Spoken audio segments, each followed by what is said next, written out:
Testing, testing, 1, 2, 3. What is up, guys? My name is Still, and welcome to another long episodes of Sakura Agents. I decided to just put all those episodes all in one together, and basically make it like an hour or something long episode, just so I can get this series done, and basically so I can continue playing with other games and also recording them and getting them started so I can show them out to you guys, basically. Yeah, it's just because if I keep doing each one of them, I'm going to be really behind. I'm already as behind as I can. So, again, it's just all the episodes all in one episode, basically. So, again, hopefully you guys enjoy. I mean, this is like me before I get a headset or even this mic right here. So, your thick-ass mic. So, yeah. Again, I hope you guys enjoy, and I hope you guys have a wonderful rest of your days. You take care. Goodbye. What is up, guys? My name is Steel, and welcome to episode 3 of Sakura Agent. Last episode, we had Kimiko breaking into our house. We had, not Kimiko. We had Mazumi breaking into our house. Kimiko was using the shooting range, where she looked fucking amazing, but her fucking chest was out, and her showing her fucking I was gonna say okay, never mind. You know what I'm gonna say, panties. Anyway, we're gonna start up today.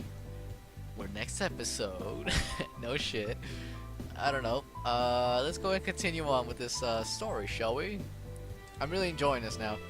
So, Akira, I got a new batch of orders for us from HQ. What is it that they want this time? Apparently, there's been a lot of breaches occurring along the coastlines. Who would have thought? Space squids like the sea?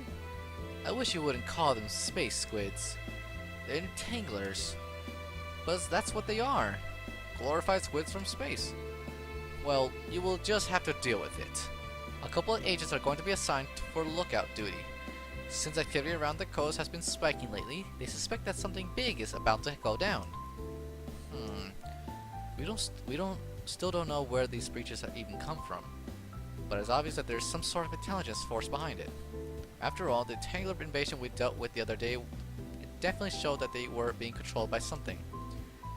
So, we're going to be stationed at the coast for a while. Yep, that's the gist of it. Sounds like it could be a lot of fun. I haven't been there. I haven't been down to the beach in ages. Come on, Akira, you know full well that you can't slack off. So don't think it's that fun.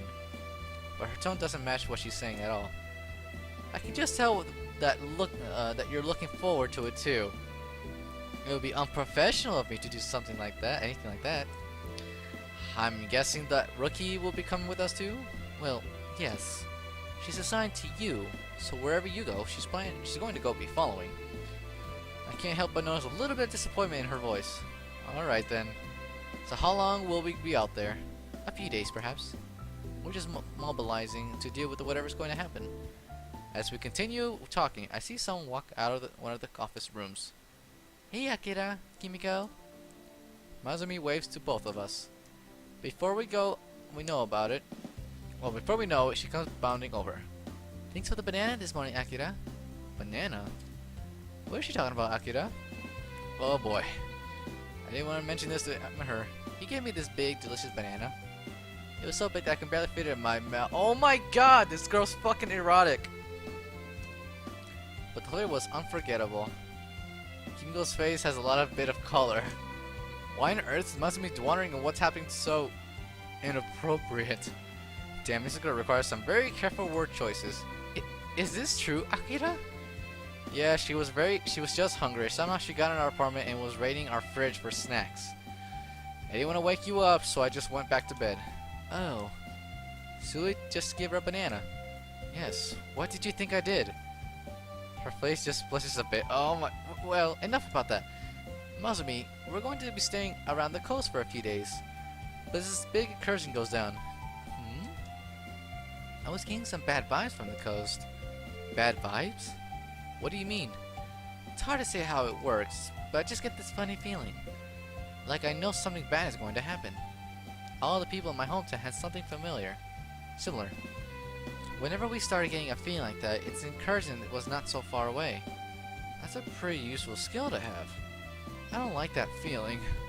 It gets worse when the nasty creatures begin flopping out of the breaches. So that's why I like to squash them as soon as I can. Interesting. Kimiko seems fascinated by the idea. What sort of sensation do you feel? It's cold. It's not a nice sensation. She shivers a little bit. Well, if it's not a cold sensation, maybe you should wear more clothes. No, I like this outfit. Both of them are way too stubborn. Anyway, you're going to be going with us for sentry duty. That's not going to be a problem, right? Not at all. Muzumi seems to get a bit pumped up. I will do my best. That's the spirit. Oh, I just remembered. I have to get all the paperwork done for the transfer. Don't worry, Akira. I'll be back soon. Alright. I'll take the rookie out for me for a patrol. To show her the ropes. I won't be able to leave HQ for a while. So do what you want, I guess. Kumi walks off without saying goodbye. She seems sour about something. Don't worry about it. Anyways, I'd like to show you around the town. Are you up for it? Sure. This is not a date. Fuck that. I'm with Kimiko. God. I'm not gonna fucking be like... If there's like a fucking love root for her and love her for Rue... Oh my god. I can't speak for shit, man. If there's a fucking love root for Mazumi and a love root for Kimiko, I'm going to Kimiko. I don't want... If they're both nice, maybe I hear them, but I'm gonna probably go to fucking Kimiko. Sorry, I had to pick my nose. Itches. She seems to be having a lot of trouble navigating through this massive crowds around here. Hey, are you alright? I'm fine. I can look after myself. I know you're strong, but you can't squash people the same way you squash an entangler. You got to learn to move with the flow rather than resisting it. I guide her through the crowd, slipping in and out with ease. How are you doing that? Is that your power? Nah, I don't have any powers. You don't? The agency doesn't just hire people like you. Some of us regular guys are apparently worth having around too. Why did they pick you then? I really do like asking the hard questions. I mean, you really do like asking the hard questions, don't you? Sorry. It doesn't look like she meant any harm by the question. She just lacks a little tact, I guess. Oh, there it is. For some reason, I have a tendency to survive things that other people normally wouldn't. Whether that's dumb luck, skill, or some kind of a weird ability, you can decide for yourself. She must have really smart then. Nah, I'm not that smart. I'm just good with a gun and I know how to dodge things. That's all. Oh. She grows pretty quiet after that. Thank you for showing me around, by the way. Don't think any of it. You're going to have to learn these streets like the back of your hand if you want to survive out here. It's hard work, but it pays all right and it's rewarding. Yep, I'll keep everyone safe from the incursions. Seems like my camera's a bit, so yeah, that's okay, that's good. Just like an action hero from an 80s movie. I thought I was the only one who liked cheesy 80s action flicks. Oh. What about the Neon Rider series? I love that series! Neon Rider 3? The last roll was a letdown though. Oh yeah, they was talking about that in fucking Valentine Sakura. Tell me about it. Despite all the special effects and top great actors, it just lost the low budget charm of it had. It's exactly how I felt about it too. I guess cinema just changed. Just changed for the worse. I say it's just different. Muzumi just shrugs. She's starting to open up to me now. I can't help but open up to her a bit too. Does Kimiko like this movie too? I tried to get her to watch one once. She said it was stupid. Oh. She really is a serious person. I wish I knew how to become friends with her. That's just how she is. It takes her a long time to warm up to someone. Hell, we've been together for years and she still scolds me for a fair bit. I guess so. But I can't help feel like I'm an outsider. I mean, we're just working together, but that doesn't mean that I don't want to be friends with people I work with. Hey, you're worried too much. You will find your place in our little team too. So don't worry about it, okay? Just do you and everything else will work out. She nods to herself thoughtfully. Okay, Akira. You look kind of scary when I first met you, but you aren't a bad person. HQ thinks I'm bad. Oh, why? I get into bad habits. I used to show up to work late constantly and kept getting distracted on assignments. The only reason why I haven't been kicked out of it is because I have a really high success rate with missions. Oh? Why didn't you just show up to work on time? I needed my beauty sleep. That's it. That's not good, Akira. You need to be up nice and early. Oh, now she's scolding me too? Oh boy, with her and Kimiko around, I'm always gonna be in trouble. That was a long time ago though. Kimiko wakes me up on time. The two of you live in the same place? Yeah, we go half and half in this on the rent. It's pretty convenient. I see. What's she blushing about? As we kept talking, a car seemed to pull up beside us. Out of the driver's seat steps one another my assistant, Kimiko. There you two are. Come on, it's time to go. Kimiko ushers us into the back seat, but Masumi doesn't go. Is something wrong?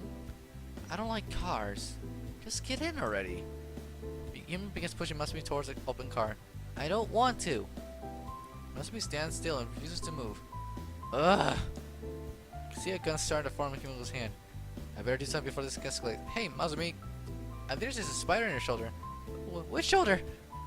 One stops paying attention to Kimiko and starts moving her to check her shoulders. The momentary distraction is enough to knock her off balance, and for Kimiko to lose her balance too. Wait, what happened? The momentary distraction is enough to knock her off balance, and for Kimiko to lose her balance too. Let them fall or catch her. Oh god, does this mean this is okay? I catch them before they fall over. What are you doing, Akira? Stopping you from falling over? Thanks. Come on, stop fooling around and get in the car, Masumi. Okay. Sorry, I have motion sickness and I can't stand being in cars. I see. Well, try your best to bear with it for now. Okay. Looks like we solved that easily though. Enough. Oh my god, I just fucking picked the fucking why wait, but what who no. I was gonna say why would any guy let a girl fall? Like no, catch them, god damn it. Go take the fucking mouse out of my freaking game. Well then. It took us a while, but we finally arrived. Masumi wasn't lying about her motion sickness. We had to make multiple stops to ensure she doesn't become ill. With me in the driver's seat, the two of them sat as far away from each other as possible. But hey, despite all the troubles we went through to get here, it was worth it. Come to think of it, when was the last time I even went to the beach? It must have been years ago. Masumi seems to be enjoying it too. I haven't been to the beach in ages. Well, don't get too distracted. We're supposed to be standing with watch, not running off to get our feet soaked. There's no reason why we can't do both, Kimiko. Akira's right. Let's just have fun. Masumi is splashing and diving into the water. She's practically dressed in a bikini already. I know. Isn't it great? Kimiko flashes me with a dirty look. What? It's nothing. If I know a single damn thing about women, it's that it's always something when they say it's nothing. It must be she must be feeling jealous. I guess I'll just have to keep my mouth shut for a while. What are you two talking about? Masumi asked that question innocently, yet I can see Kimiko let out a huff. Don't concern yourself with it. It's really nothing. Okay. So where's our outpost? There's a beach house just a little further up the coast from here. That's where we'll be staying. There should be enough rooms for all of us to sleep separately. Don't worry. If there's not enough rooms, I'll just sleep outside. Come on, you can't do that. Yes, I can. I'm tough. She tries to flex again, but it doesn't look impressive at all. Look, just because you can do something doesn't mean you should.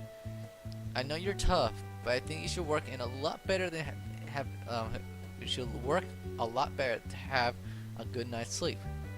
Well, if she wants to, why not just let her? Masumi nods ego at the idea. Yeah, I'll show you. Just watch me. No, we're all sleeping in the house. Aww. She starts pouting to herself. Look, rookie, I'm your superior right now, so you have to listen to me. Good agents make sure they get a good night's sleep. You never know when a breach might occur, so deep, restful sleep is very important. Okay. Well, okay. I guess I'm the rookie. Well then, shall we go have a look in the house? Yeah, let's do it. Sounds great. Oh, actually looks pretty cool. Full bland actually, but it's pretty cool. Little laptop in there. Oh shit, I didn't read it! This afternoon's sun pours into the beach house, fully illuminating its interior with amber light. All of us stand in the entrance for a moment, admiring the beautiful house. Wow! They just keep this around in case someone needs to stay here? The agency looks after its own, that's for sure. Mazumi excited rushes in. There's so much room! She spins around in the house spot. Take your shoes off before you start doing that in the house. On the floor. Kimiko is as serious as ever. Alright. So we'll be staying here until the massive breach opens up. After that, we have to head back to the city. We better enjoy this while it lasts then. Mazumi finds a comfortable looking chair and plops it up. I will admit, it's much nicer to sleep in a chair than outside. Sleep in a chair? Yep, I like the way chairs support your back. It's very comfortable. What about beds? Beds are okay, I guess. But chairs are much more convenient because you can easily move around them. Why would anything be inconvenient for you to move around? When I tried to move around my bed when I was little, I made a massive hole in the wall. Everyone was so mad at me for a while. Right, sorry. What an unusual girl she is. Hey, Akira. Can we talk for a moment? Sure. We enter another room. What do you think of her so far? Well, the agency is known for getting eccentric types to work with for them. But we don't know her that well yet. Do you think she's going to be useful when the breach occurs? Of course. There's no reason why she shouldn't be. Right. If there's something you want to ask me? Yes. Are you really okay with things changing like this? Oh. I see what she means. Well, it's orders from HQ. Not much I can do about it. That's not what I'm asking. I'm asking if you're okay with it. Mazumi is a little odd, I'll give you that. But her being here doesn't change things between us, does it? I suppose not. Even though you're here to keep an eye on me, it doesn't mean I want you to leave or anything. I'm not sure what you're worried about. Yes, you're right. She needs to perk up a little bit after that. I just worry a lot about you, you know. You never really give away what you're really thinking. So I don't know if you're ever angry, happy, or upset with anything. The only way I really know that what you think is just asking you in a pleasant manner possible. That's me, I guess. For the better or worse. Do you think I should be more open in how I feel about things? No, don't worry about that. I can just ask you anyway. Alright. I guess she's feeling a bit insecure at the moment. I know how she feels though. Someone like me doesn't like change much. But I accept it as something inevitable. So it becomes a lot easier to accept things when they do change. So what time are they expecting this breach to show up? Sometime during this week. The forecast isn't very precise this time. It could be tomorrow or it could be Sunday. Oh god. So we have to remain vigilant. I nod. No problem then. So, how should we pass the time until then? Kimiko taps her finger on her chin.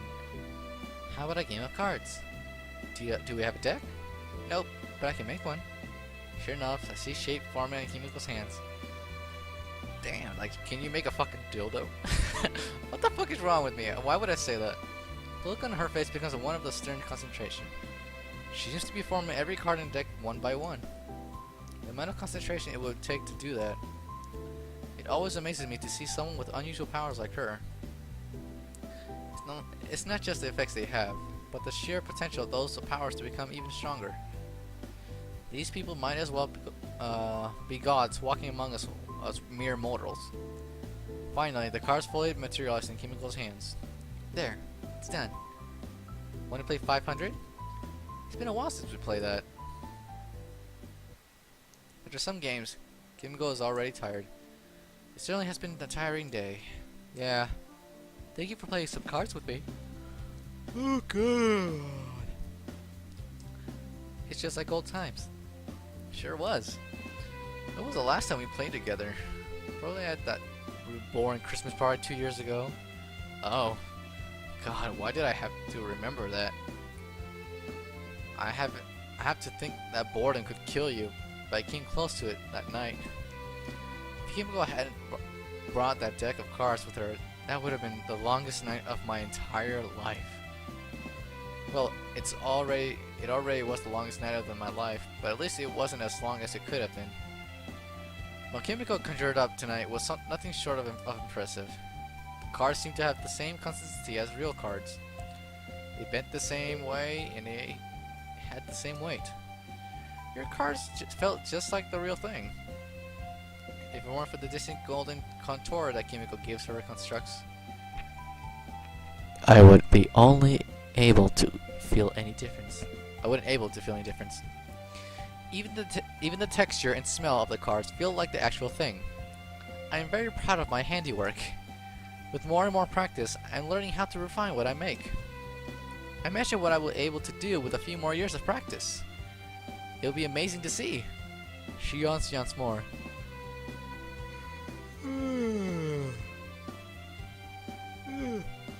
Good excuse to fucking yawn, right?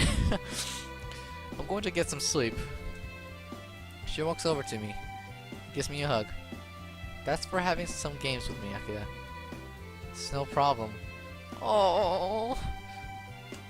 Good night. She quietly slips off to one of the rooms. It's going to take her some time to get used.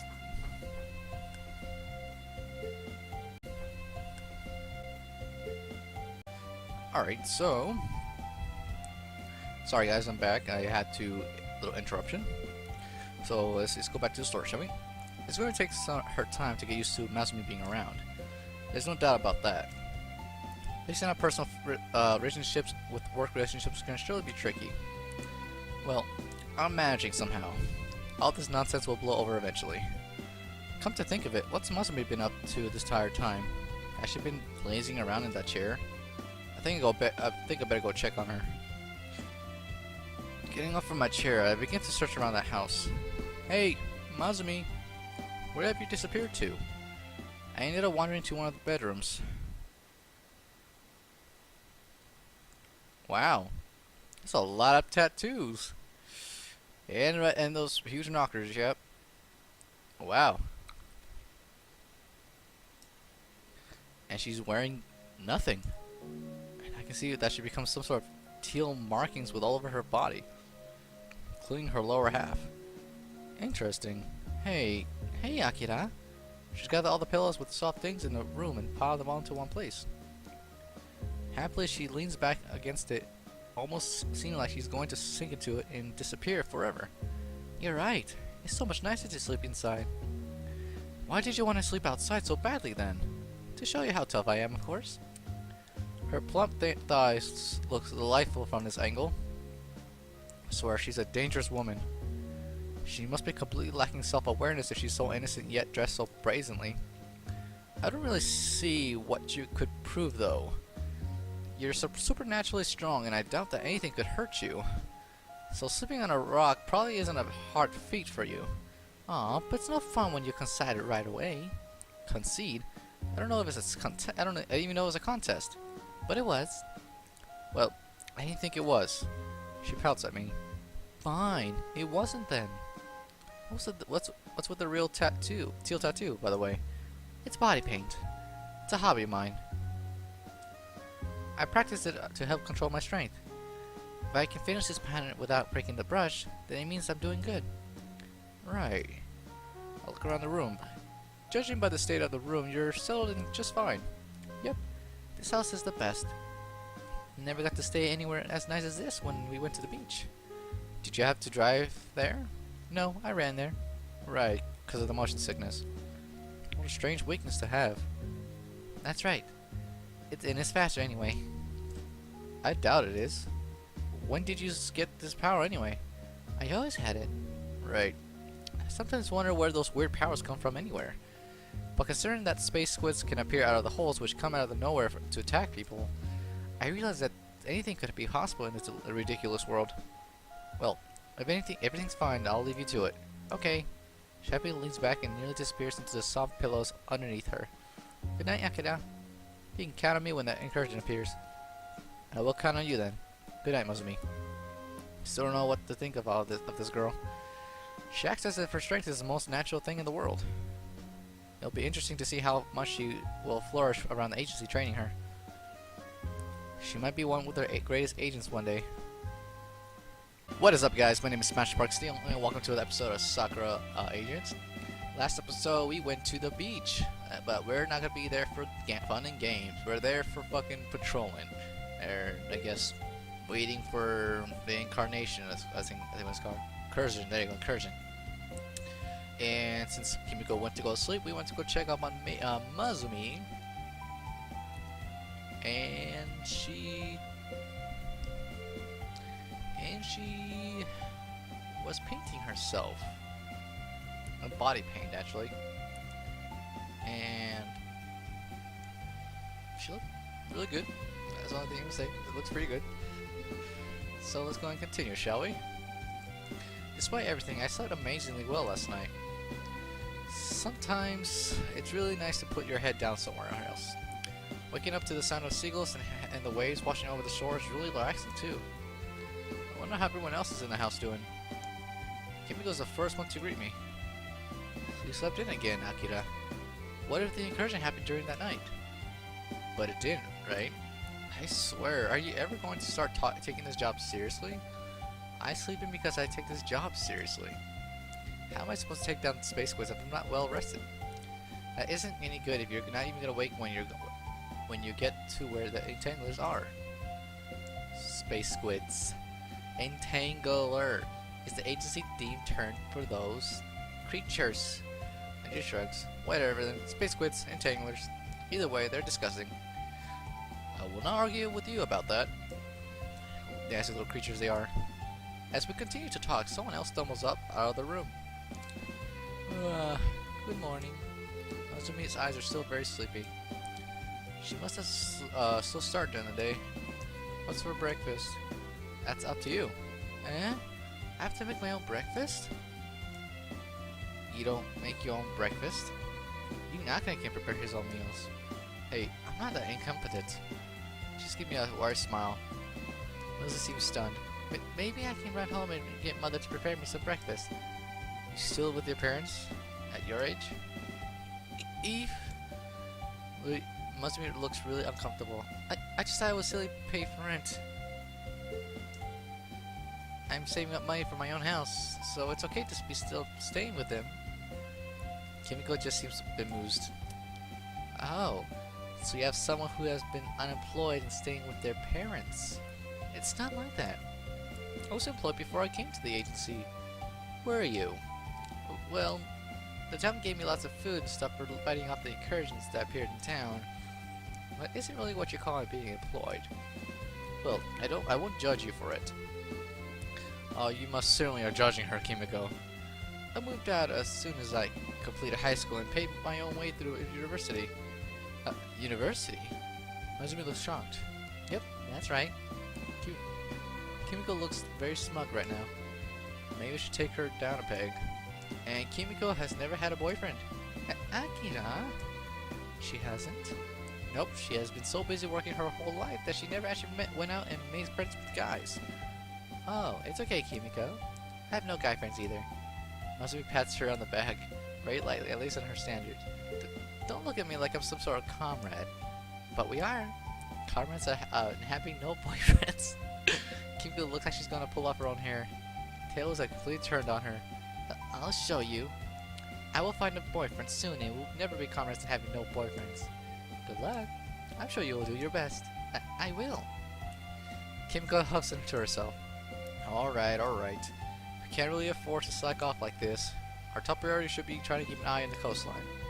Have you ever seen incursions do at the sea, rookie? No. Well, incursions cause a lot of gravitational anomalies. You will see the water roll and swell in an unnatural way if an incursion happens underneath the surface of the water. Those will be the ones you have to watch out for, okay? I understand. This is correct. A lot of the creature types which emerge from incursions are able to survive underwater.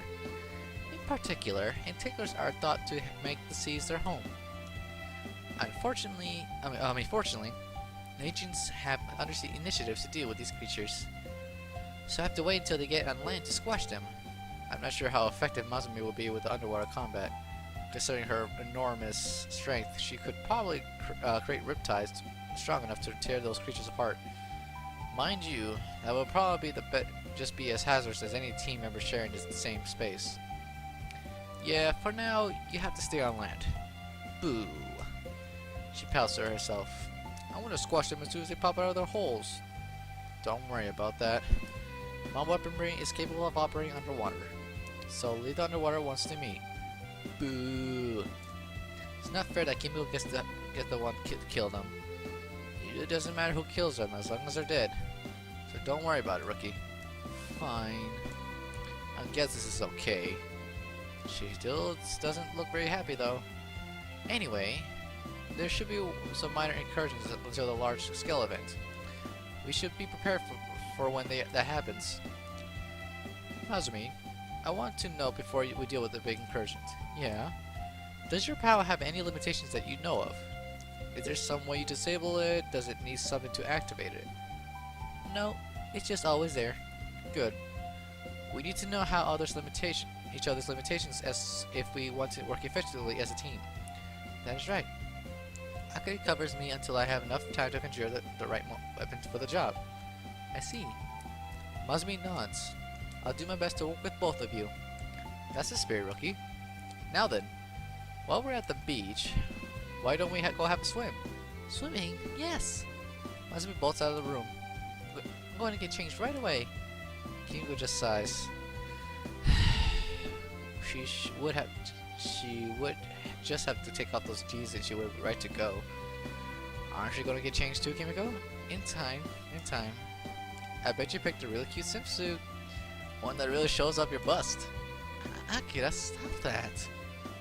It's embarrassing enough to have to wear something like that. Well, you could always not swim. You wouldn't have to wear one that way. Of course I'm going. Being on the beach means that we will have the best view of the ocean. That way we can deal with minor incursions before they become a problem. I'm sure that's your motivation, Kimiko. But I'll stop teasing her about it now. I guess I'll go change too. Can't go walking around in a business suit for works like this. When was the last time you brought a new suit anyway? It's only been 2 years, Kimiko. This suit is perfectly fine. No, it really isn't.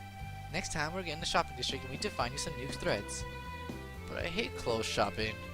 Honestly, you sound like a spoiled child. She said an indignant huff. I wonder if I'm your assistant or your mother sometimes. I'd be kind of worried if you actually were my mother. She's one of the most terrifying women I have ever met in my entire life. And yet you still turned out like this. Please, don't make me relive the lessons that matters she gave me.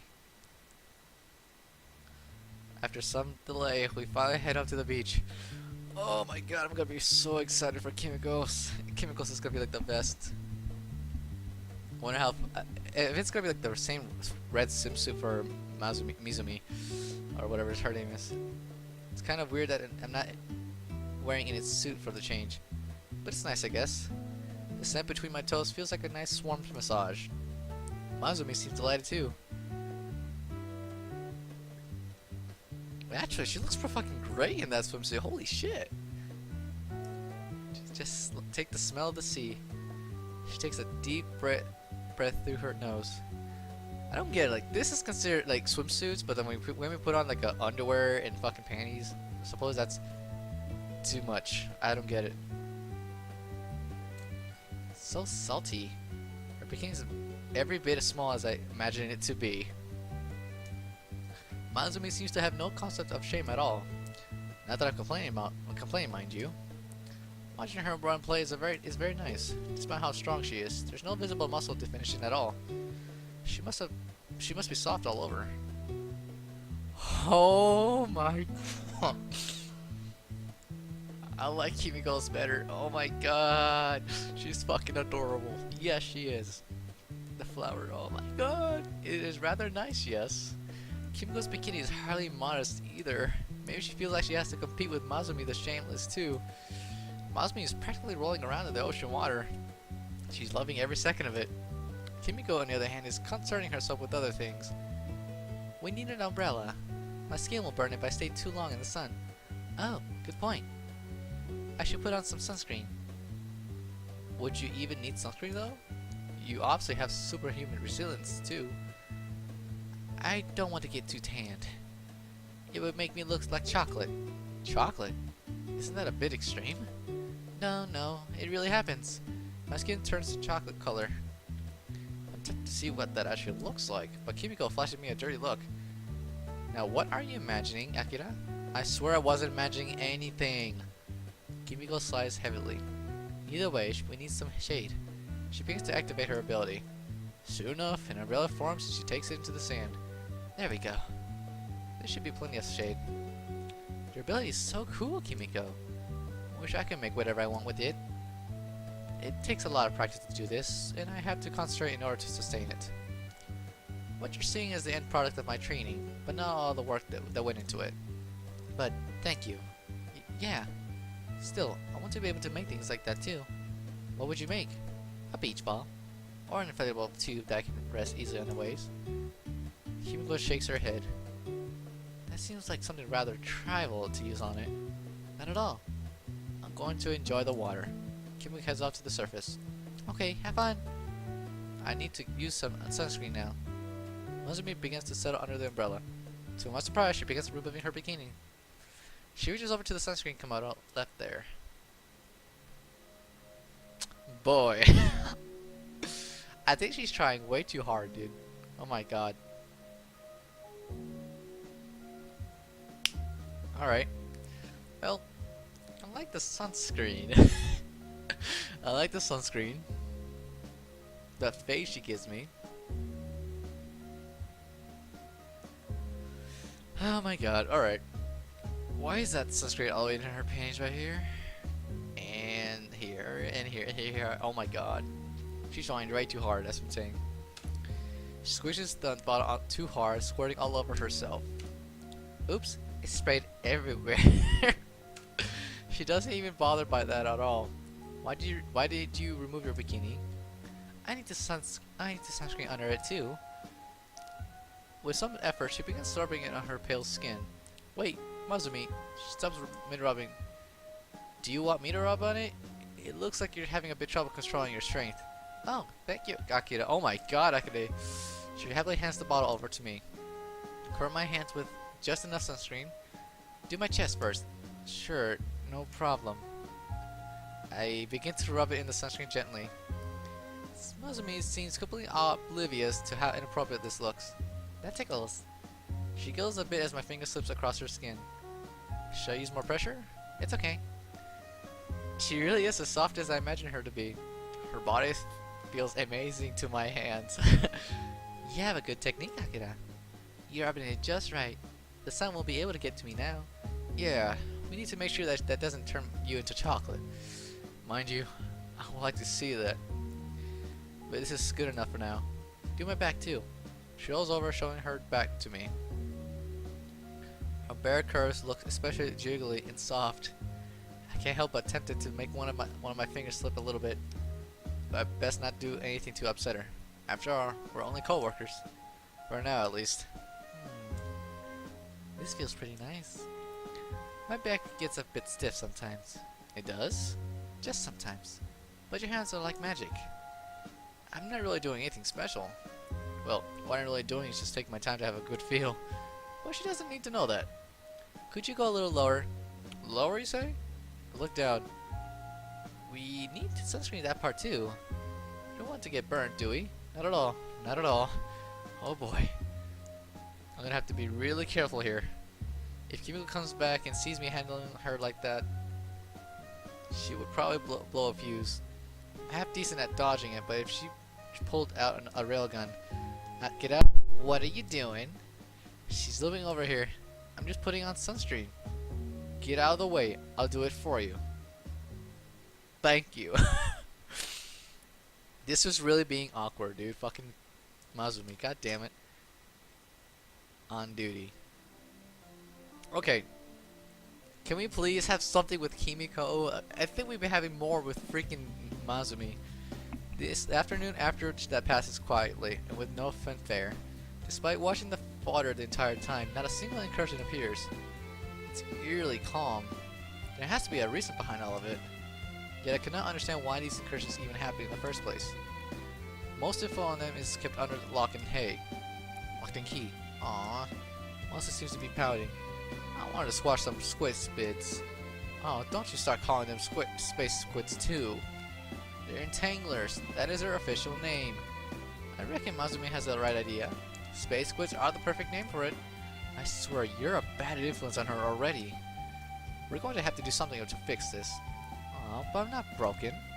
No, but we really must put you on the right path. Despite being as prudent as ever, Kimiko did look like she had fun today. She did not seem to relax around Mazumi, but I think they will be able to meet a certain equilibrium. We will just have to see how things work out here. I guess it's time to go back to the house. For now. It'll be harder to see at any incursions during the night. I think the moonlight will be out tonight, so there's at least that. Ah, this should be a little easier then. Just remember to remain vigilant. There should be at least alarms set up around the coastlines which will detect any anomalous activity. But keep in mind that nothing can beat a good pair of eyes. It's completely true. I've never been that good with technology. Everything seems to break on me at the worst damn moment. So, what should we do to pass the time then? Kimiko should teach me how to use her ability. Eh? You said you practice a lot to do that, right? Well, yes. So show me how to do it. Sorry, I was born with this power. I can't really teach it to anyone. It would be like trying to teach you something you have something like teach. Oh my god, it's like it would be like you trying to teach someone how to use super strength. Aww, you lead me on. Mazumi pouts. We still didn't get that beach ball too. I'll conjure one for you tomorrow. Really? Thanks, Kimiko. That seems to have placated her for now. I still think that we should do it really cool though. I can be useful at times. All I can do is hit things really hard. It's fun and all, but I would like to be creative like you. Easy there, rookie. Everyone has their own skills to contribute. I don't have any special powers at all, and not yet I'm here. Akira is always walking on the edge though. The agency has been really close to terminating his contract multiple times. So you're a rebel, Akira. I just have trouble following orders sometimes. I will be really underselling it. There was the one time where he helped himself to an extremely valuable bottle of whiskey after a mass incursion. Hey, that bottle was going to be broken in the chaos anyway. If I didn't drink it, the sun would have just evaporated it. You see, this is what I'm talking about. Always a flimsy justification. But I got the job done, right? With a lot of collateral damage, yes. Wow, you're so cool, Akira. No, he isn't. Spend some time with him and you'll see how uncool he is. Aw, but I think he's pretty cool. Mazumi has the right idea. I'm the coolest agent they have. How else do I keep getting away with it? Since that Kimiko flashes at me a look. Yeah, I already know how I keep getting away with it. Maybe I shouldn't push my luck for now. Anyway, we can't just keep standing out here. Let's head back. Mazumi quickly runs on ahead. Kimiko, however, hangs back. Something on your mind? Not at all. I just wanted to enjoy the beach for a little bit longer. I can stay here if you want. You never know if an incursion might pop out at this very moment. Absolutely. She sits down in the sand. Her conjured umbrella just still standing strong. I had a lot of fun today, in spite of myself. We're supposed to be on a mission, I know. But what's wrong with cutting it loose a little bit? Come on, you know exactly why I'm here. I'm the one who's supposed to be keeping you on check. And yet you're pushing it and I never do anything to stop it. Well, you can do that anytime you want, you know. I will when I feel like it. Despite everything, I know that you're a valuable asset to the agency. And, well, we have a weird friendship of sorts, don't we? Yeah. You never know where exactly we might go in the future. I'd like to keep doing what I'm doing. Killing space squids is kind of fun. Entanglers. Space squids. Entangler. She's never gonna console at that point, I feel. Anyway, enough lingering around. Her umbrella disappears in a small flash of light. Please keep an eye on Naruki and make sure she doesn't get up to any mischief. That was supposed to be my job. Oh well. Maybe it's time to do a better job of it then. Yeah, come on. The sun is setting, sorry. As I look back across the horizon, I can't help but enjoy the sight for a moment. This sky might be filled with the brim with incursion with a day or two. Better enjoy this peace while it lasts. However, Imko isn't walking away very fast. For a moment, she just seems to look out towards the ocean wishfully. Perhaps, just perhaps, should I take her with me somewhere? Just the two of us? Mazumi can surely handle herself if anything goes wrong. Want to go for a walk, Himiko? What do you mean, Akira? I have to get back. I just feel like it, that's all. Just you and me? And me and you? That's right. Well, I do have to keep an eye on you. So I guess we can walk for a while. I was making it out to be a work. The truth is, I can tell that you're very happy to be going with me. We have a little while before sunset. Why don't we find a nice spot to check it out? Well, the beach house does sit near some cliffs, so why not there? Sure, let's go. I need to spend some time with her, I think. Yes, finally! She's jealous of Mazumi being there. I'm pretty sure of that. It was a long walk here.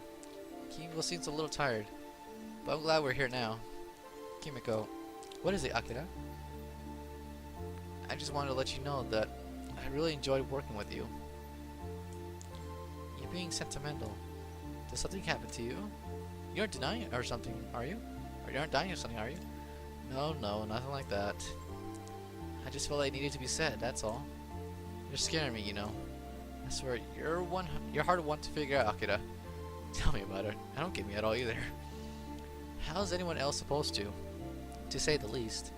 Despite your amazing ability to get distracted on almost every mission you are sent on, you still manage to find a way to scrap by, just barely. It's just like in high school too. I only put in the bare minimum I had to. I swear, Akira. How is it that you managed to do anything with your life? Hell if I know. To think that I went to all the effort to go through high school with good grades and studied hard to a university, only for you to get by with sheer luck. You just tried a little harder, Akira. Imagine where you could have been now. It's not like I'm not content with what I have. Besides, I'm only human.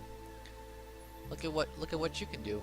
Whatever you can think of, you can make it reality. I'm just a guy with a gun battling interdimensional monsters. There's more to me than just his ability. So much more.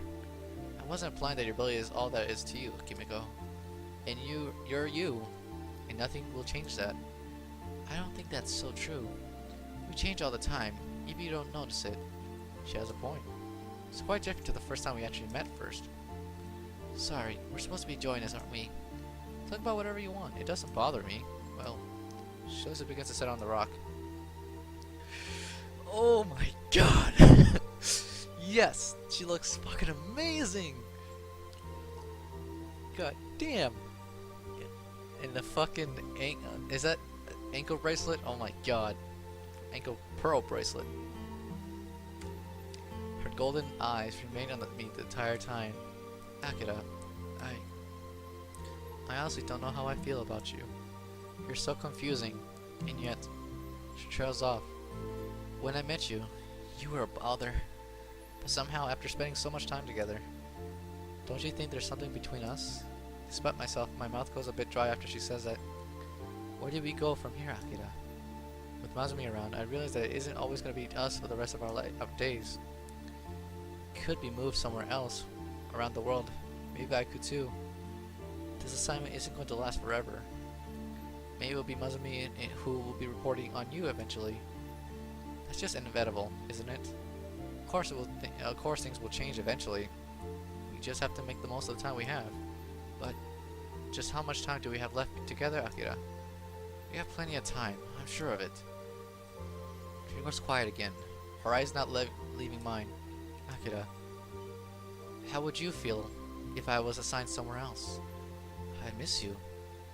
I can say that with obviously no hesitation. Would you? Would you really, Akira? Why wouldn't I be? As much as I hate to admit it, you become a fixture in my life. It's hard to imagine going back to how things were, you know? I see. I'm very glad. Is she crying? Dewy tears begin to trickle down her cheeks, catching the last night light of the setting sun. Kimiko, I don't want things to change, Akira. But I know that this won't last forever. I can't accept that though. I just can't. I want to get closer to you. I want to be able to finally understand you. What's really lying underneath that confusing exterior of yours? I sit down next to her and put my arms around her shoulder. She trembles a little bit as she sits there. It's okay, Kimiko. Work it out when we get there. Will we? Hey, I'm the man with extraordinary luck, right? I'll find a way to escape scrap by somehow. These days won't end anytime soon. I'll promise you that. I hope that they don't.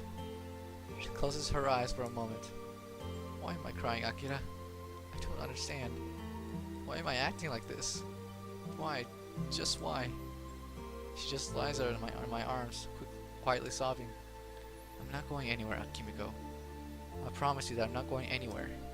Why do I care so much of where you go? When did I start feeling like this? The two of us just sit there as the stars in the sky begin to show. For now, I'll be here for her. I'm scared of the future too. I don't know what is going to happen. But I have to stay by her side no matter what happens. God damn it, that fucking sucks. Oh, for the love of God, please tell me there's a love root for her, because she's fucking amazing. What is up, guys? My name is Steel, and welcome to another episode of Sakura Agent. And last episode, we had a very fun day at the beach. But at the end of the day, we had it was really passionate. It was like a really emotional with Kimiko and Akira. As you saw, I was like going, oh, like that, because fuck, it actually feels fucking sad. Oh man. Alright, well, let's return back to the story. Click on it just in case. After a while, we return to the beach house. Mazumi's waiting there for us. Welcome back. Where'd you two go? I looked back at the beach, but neither of you were there. Oh, we just went for a walk together. Aw, I want to go for a walk. Kimiko just stays quiet. Why are your eyes red, Kimiko? They're not red, but they are. Really, they aren't. Please don't worry about me. Happy? Well, if you say so. Wait, who the fuck's Happy? I can change the topic so she leaves Kimiko alone. Hey, rookie. Yeah? Want me to tell you some stories about my time in the agency? Yes, please. Mazumi excitedly plops herself onto a chair. I want to hear everything. What's the coolest thing you ever done? I ever done? Well, that's kind of a hard question. He doesn't really do cool things, so much as disobedient things. Like that time when I used to roller coaster as a weapon. A roller? An incursion species which rolls towards an enemy before detonating. Best up with a distance, else it caused serious damage. I had no choice. I either threw that thing or I had to blow up in my face. What shocks me is that you can simply look back at these things with a complete indifference. If I were holding onto one of those things, I would be doing my best to forget about the whole experience. I want to use a roller as a weapon too. I really don't think you should. Their detonations would probably injure you, even you, Mazumi. Aww. I want to do fun things too, though. Don't worry, Wookie. You'll get your chance soon enough. One of the fortunate parts of our job is that something completely unexpected will happen. And you will probably have to do something really stupid in order to get out alive. I can't wait. I'll squish all of them. Some tiny part of me feels sorry for those extra-dimensional invaders. This girl seems absolutely loves stepping on them. It's like how a kid would be in our aunt's nest. Except the kid is smashing them with the magnifying glass instead of burning them. If she squishes Space Squidget though, I have no complaints. Sometimes you need to approach a situation with a plan other than squishing them. Everything. But that plan worked so well when in my hometown. I don't know what encouraging species you've encountered, but the most straightforward approach isn't always to be the solution. Kimiko's right on this one. You're going to need to be creative if you want to be able to beat everything. What if you encounter a species which flies or something? I will jump after it. Let's presume that you aren't able to catch it by jumping. What will you do then? Throw something at it. Well, I guess that will work. But have you thought about how to throw things? Pick them up and throw them? I think you missed my point completely. She looks shifted. Is there a correct way to throw things? Well, yes. I think I know the point you're trying to make, Akira. Have you seen any sports where things are thrown, Must-be? I used to play baseball in my town before the fields got torn up. Well, as you might observe there might be a certain technique to those sports. Throwing javelins, shotguns, softballs. The principle behind it is understanding the mechanism of your body and exploiting it to the maximum effect. The same thing applies to other things too. If all you do is swipe your hand up at the opponent, it's not going to be particularly effective. In short, what you need is technique, rookie. If you actually combine technique with your enormous strength, you could be a terrifying opponent to deal with. Mazumi's eyes light up. I see what you mean.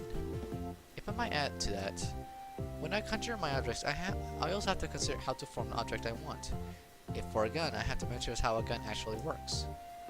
While I could theoretically do without it, it's far more effectively to do so. Yeah, I understand you. But it might be a little hard for me to practice. She has a point there. If she actually threw a punch at full force, it would probably create a shockwave.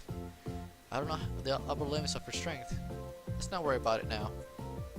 The agency has facilities which can help you train, so we'll do it then. No problem. Muzumi seems content. Hope my town's doing okay while I'm away. The agency said they would set up an outpost there to deal with incursions. You shouldn't worry, the agency looks after its own. Alright. I was worried when they told me that they wanted to offer me a job, but I paired up with you two, and you're not so scary. How exactly would you be afraid of anyone? Who knows. It's kind of nice to be around people who get to me. What do you mean? My strength was no secret in town, but even so, no matter how nice I was to everyone, I think they were scared of me. Oh, that's not exactly unreasonable. I don't like that feeling. What I want to do was make everyone smile and keep them safe. But even with all those strength, it seems like I can't do that. You shouldn't worry about it so much. With your gift, you're helping out a lot of people. Yeah, for sure. I know how hard it can be if you're different. Mazumi seems akin to a demigod compared to the average person. I'm going to go to bed early. We need your strength to fight off the incursions. Doesn't sound like a bad idea. Yeah, it's been a long day. So, see you all in the morning? Sure thing. Understood. Good night then. I wonder when the incursion will arrive. I just hope we'll be ready. That's actually true. We've been waiting for a while. I swear, if the next one's saying that we've been here longer than we should have. Akira? Wake up, Akira. What is it? The alarm's going off. The incursion's happening now. Got it. Got it. Got it. Got it. I immediately grabbed my pistol. Where's Masumi? She ran ahead. Damn it, rookie. Come on, let's hurry up and catch up with her. Sure enough, Masumi's happily swimming away as space squids emerging from the water. Their flying body parts evaporate into mist before they even hit the ground. Looking up the sky, we see a giant black spot, opening like a gross eldritch eye. Shadowy creatures are pouring out of it and falling to the sea. Hey, Akira, Kimiko. This is the most fun I had in ages. The beach is absolutely crawling with these damn things. They're emerging from everywhere. Cover me. Got it. I begin to open fire on them, but something doesn't seem right. These things look different, don't they? Now that you mention it, we should be careful around these things. I see the outlines of a weapon forming in our hands. Are you making what I think you're making? A hand cannon isn't going to cut off with these many numbers. Even Mazumi their numbers seem to be infinite. Kimiko finishes materializing her weapon. A grenade launcher. Get down, Mazumi. Eh? A loud boom echoes through the air. A white shell flies into the ranks and explodes, pulverizing anything caught within blast radius. Whoa, this is so cool. Don't get distracted, Musmi. Oh my god, I have to hear myself. I begin opening fire, but my bullets don't seem to be hunting the damn things. This is a different species. Nothing, normal firearms aren't working. The thing that I begin to know is that they're getting bigger too. One of them seems to be grappling with Mazumi.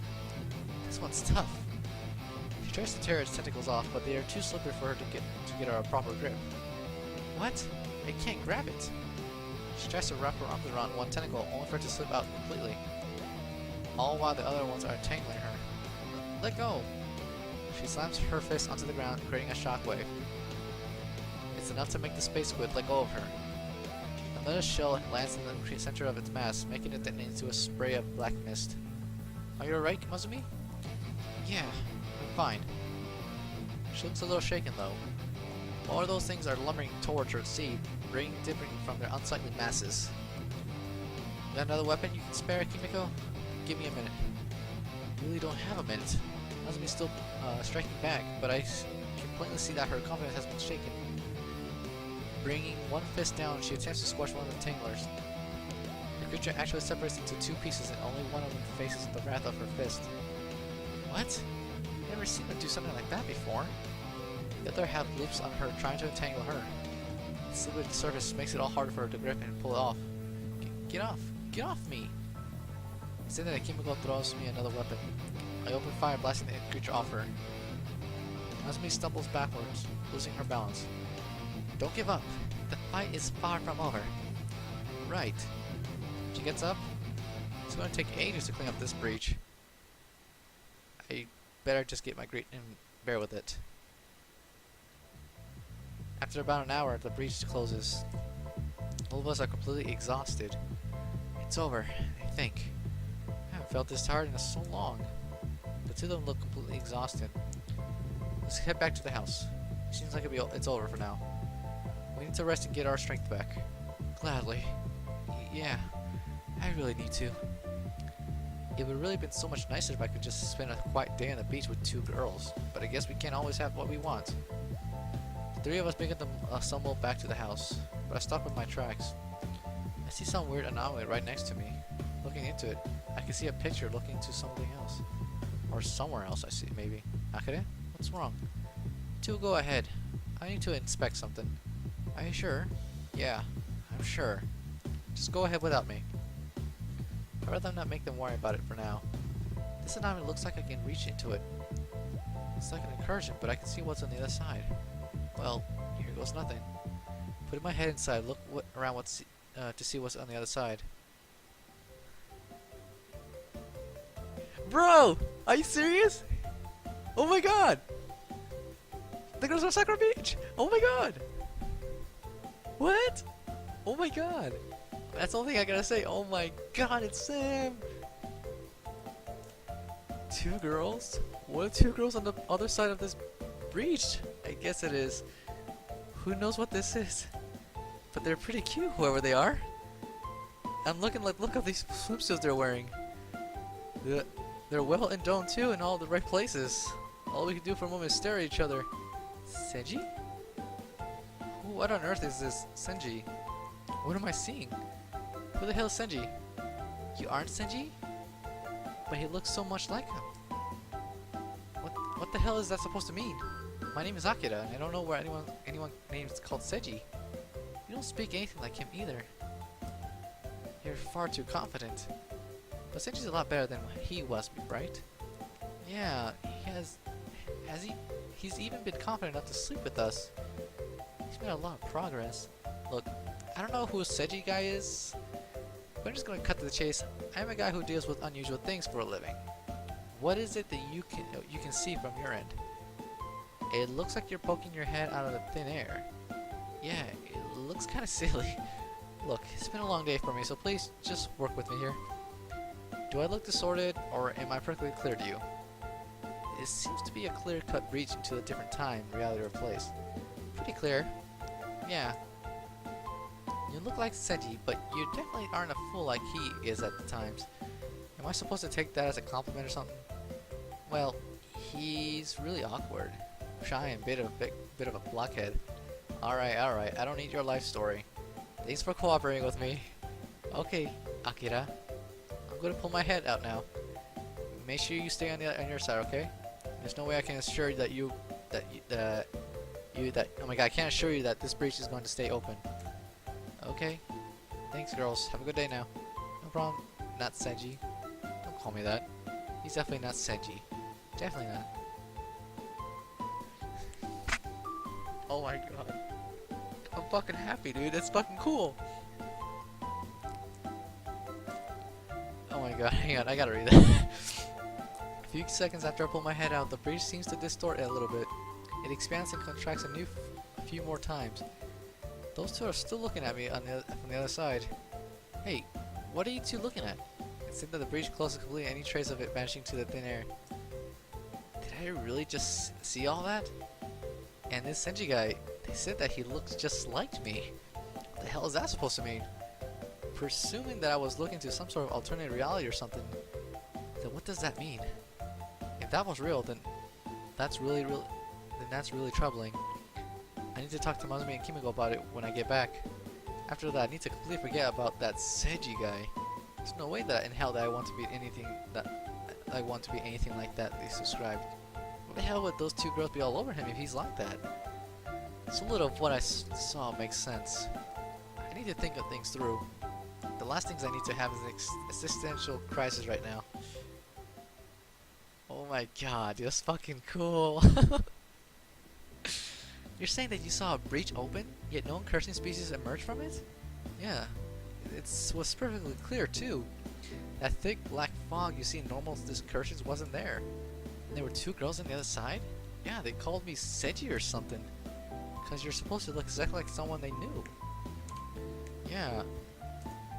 In all of my time in the agency, I've never heard of anything like this happening. Are you sure that you weren't just seeing things? Fuck no. In all the years we have worked together, have I ever seen things before, Kimiko? I don't simply make things up like any intention either. Right. The incursion has been dealt with now, so we need to head back to the city as soon as possible. I say that we just stay for one more day. There might be some stranglers which escaped from that breach. There are other agents which have been placed on duty around the coastline. If anything emerges from the ocean, they'll be taken right out away. Even so, I'm feeling a bit uneasy right now. Whatever that breach was, it definitely wasn't a normal incursion event. It was like I was looking to some sort of alternate reality. I don't know what you're both thinking, but since I've never seen anything like this before, I think that there's something far bigger at work here than we previously thought. Well, we don't have any real evidence of what happened apart from your eyewitness account. It's not like I don't believe you, Akira, but trying to convince the board members that you saw something like that is going to be hard to with just your testimony. You have a long history of lying about the details of events, so I know. They won't believe me. Mazumi just sits there quietly listening to the two of us. What if we just pretend that we saw it too? That way we could definitely split the testimony. Keep in mind they're also going to want hard evidence. Even all three of us said that we saw it. If there's no way to prove it, then it might be as well not happened. Damn. All we can do for now is keep watching, see if anything else anomalous happens. I'll make sure that the sensors in the house are turned to pick up on any unusual activity in the area too. So, if we see another breach like this one before, Akira, we should be able to provide evidence. Great, thanks. That puts me a bit more at ease. If Kimiko testifies to it and has solid evidence, then we can prove that it happened. Mazumi actually seems tired to me. I'm sure that physically speaking that she's just fine. This is the first incursion event of the scale that she's dealt with, I think. She's deeply shaken by it. Another thing I want to talk is there appears to be new species popping out of those breaches now. And it looked like they were a lot smarter than normal too. Yeah, normally they were easy to squish, but their ones were all slippery and tricky. They kept sliding out of the way before I could even get them. I saw that you had a lot of trouble getting a solid grip on them too. Yeah, they were really slimy and my hands just slid off. Some of them were avoiding my shells too. This is worrying. There is something more intelligent at work here. Something is commanding these creatures. Hope HQ has some answers. You better have. If we're out here risking our lives to get rid of these damn things, then I want to know what is it we're dealing with. Well, we have to head back soon. I can drive if you want, Akira. Sounds good. Sounds like I'll be able to get some rest before I head out again. Kimiko went straight to bed, and Masumi decided to stay at our apartment. I think I'll check on her and see what she's doing. She should be in a spare bedroom. Hey, rookie. What is it? Can I come in? Sure, go ahead. She doesn't sound too happy. Okay. Alrighty, that's a nice bum. And damn, those side boobs look fucking amazing. And you guys already noticed this fucking like a Sakura spirit right here from Steam. That's Steam. She's thinking of buying the game. Nice. She's playing around with her phone while not wearing much.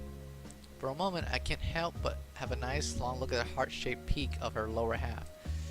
I wonder how soft it is, but alas, I can't do that right now. Wait, so something on your mind? I just want to make sure you're okay. After all, I have to keep an eye on my rookie, don't I? I guess so. She flicks her finger across her phone. It was your first real assignment as an agent. Some things don't go the way you want them to. I know. She still sounds like she's really deflated. How are you able to use that phone? It's reinforced. Made especially for me by the agency. Right. I sit down on the bed. What are you looking at? There's this website which sells video games. I was hoping that I'll be able to ask for a reinforced computer so I can play some. I see. You did good today, you know. But I couldn't get that squid off me. It happens sometimes. That's why we're in a team. If something happens to one of us, maybe someone else can help out too. Yeah. She trails off. Thanks for helping me today. Don't mention it. I would be in a lot of trouble if something happened to the rookie in her first mission.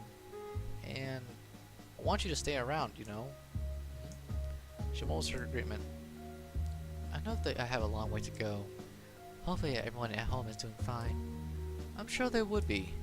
The agency's keeping an eye on the place, aren't they? That's true. But I can't trust them to do as good a job as I did. She just sighs. Don't worry, everything's gonna be alright. Just make sure you get some proper rest. I'm sure that even you get tired sometimes. Yeah, sometimes. You know, Akira, I'm actually pretty lonely after leaving my hometown. Would you like to do something casual together? Casual? Instead that I see her gesture at a bag next to her bed. In there. Instead that I pull out, I see a bumpy rubber dildo. Bitch. Not a small one either. Well, why not? Okay. Just something casual though. And only because it's you. She whispers that under her breath. I'll pretend I didn't hear it. Now then, I think I will use the fingers or use the fucking dildo. Oh my god. If I use my okay, look. Oh my god. Let me save. I gotta save this. I don't know what's gonna happen if I use my fucking... Let's use the dildo first one that she mentioned. I take the dildo in one hand. I slowly slide her panties down. She quivers in anticipation, with her panties just barely covering up her pussy lips. I begin to slide the dildo inside her panties. What are you doing? Instead of penetrating her right away with it, I make the dildo instead rub up against her pussy lips. Just simply sliding it in dry and not the way to go. So let's get her a bit wet first. Watching it slide between her thighs like this, I can't help but wish it was something else instead. I make the dildo slide just a bit further down, but its bumps are going back and forth on her clit. Not so much pressure. Be more gentle. I slow down, making sure it's not usually assault that part of her. I pull the dildo out of her panties and notice that it's covered in slick sheen. Slowly I slide it back, make it push open her pussy lips. I push in her about half the length of the shaft. She seems to take it easily enough. then I start pissing it into her, making it go a little bit deeper inside her pussy each time. It feels so different when someone else is using it on you. This is so good. Mazumi's face looks flustered. She's starting to writhe a little bit, and when the dildo reaches inside her,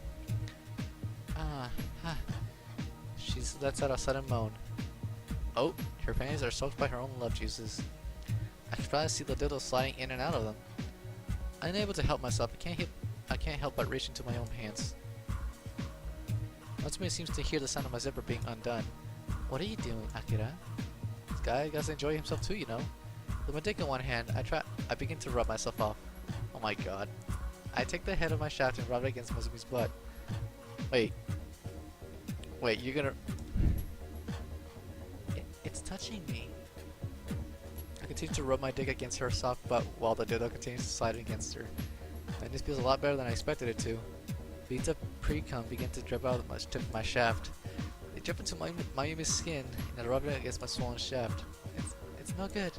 I can't hold back anymore. It looks like she's on the verge. I grab my dick and begin to pump it as hard as I can. That moment, the two of us come together. My cum explodes out of my dick, squirting all over her body. Oh my god. When we're done, both of us completely sticky and messy. Wow, that was amazing, Akira. Her voice is sweet and heavy. Yeah, that was great. When do we get cleaned up now? Not that there's any rush to. Oh my god, what the fuck? Okay. Alright, now... Okay. Let's load.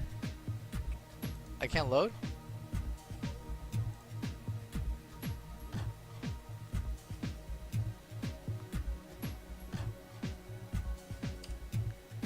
Okay.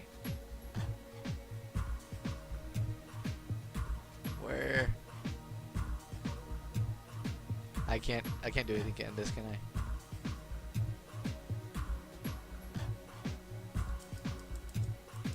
I can't really.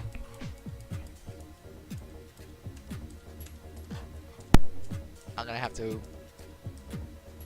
save it here somewhere. Alright, save here. Now, let's load to that. Already saved. Let's use my fingers.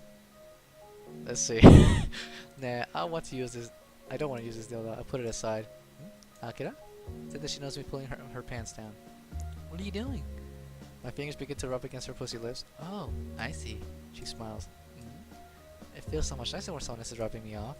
You know, that little spark you get when someone else touches you? Yeah, I sure do. As I continue to rub her face begins to flush with the signs of arousal. Just like that. Keep going. There's the finger. Her face begins to make some interesting expressions. The more and more I rub her lips, the more turned on she becomes. You're really good at this, Akira. It feels really nice. Your touch is so gentle. She's already really wet. My fingers are completely slippery. She must be really horny. I am. The sound of my fingers slipping in and out of her pussy makes a wet noise. They'll echo through the room. I reach down my pants and let out my rigid dick. With one hand I begin to masturbate, and the other I hand to rub Mazumi off. What's the sound? And with how horny I've become, my dick feels like it's going to burst. I spit on my fingers, pushing deeper and deeper inside of Mazumi. My dick twitches in my hand, despite myself and I'm already on the urge of orgasm. Mazumi seems to be as well. She begins to squeal as she comes. Come at the same time. That's what you're doing. She's taking trails of she's that's really hot, Akira. Well, both of us satisfied for tonight. I better clean up around here. Okay.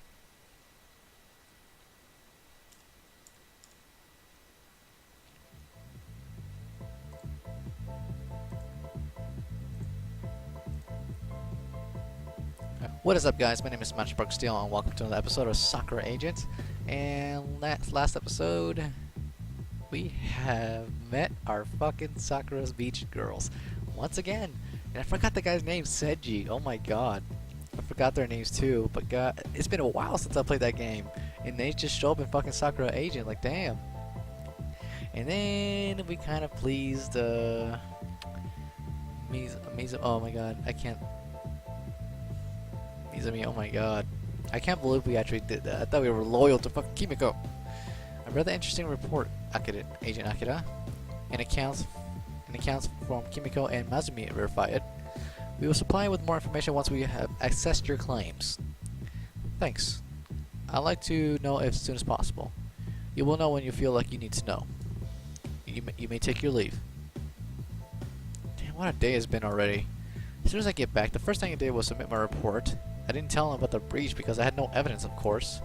However, they seem extremely skeptical about my claims about the incursion species changing. Isn't that I see Mazumi running to me? Hey Akira, how did it go? It's like trekking through a swamp made of taffy in there. But they more or less convinced of our claims now. Well, we win then. Not yet. We have to wait and see if they actually were going to act on our findings. Damn it. Yeah. I just shrug. Where's Kimiko, by the way? She was really busy with something else. She does have to do a ton of paperwork from time to time. If I don't see her for the rest of the day, it's that I feel a pang of guilt. Alright, thanks. I think I know where she is. No problem. You should find our training room, Mazumi. Remember what we talked about before? Yeah, I do. I really want to learn how to control my strength better. After what happened before, yeah, you did look pretty shaken, rookie. That's why I need to do a lot better. If I can't squish them like usual, then I need to come up with some different ways to beat them. No Space Squid's gonna beat me. I can't help but smile to myself as she says say Space Squid. Seems that name's taking a root into her head over Kimiko's instant use of Entangler.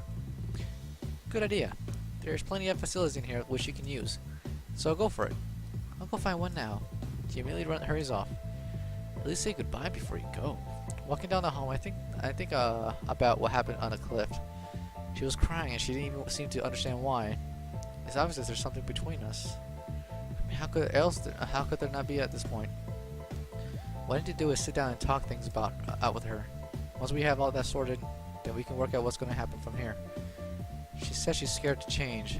It's a perfectly reasonable thing to be afraid of, I think. I arrive in front of Kimiko's office. She gets some pretty nice perks from the agency. I knock on the door. Hey Kimiko. There's no response. Are you in there? Still no response. Are you mad at me or something?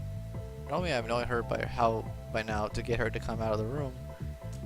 Something doesn't feel right to me at all. Listen, I'm coming in, Kimiko. I slowly open the door, hoping to not rouse her eerie, but I hear another noise coming from the room.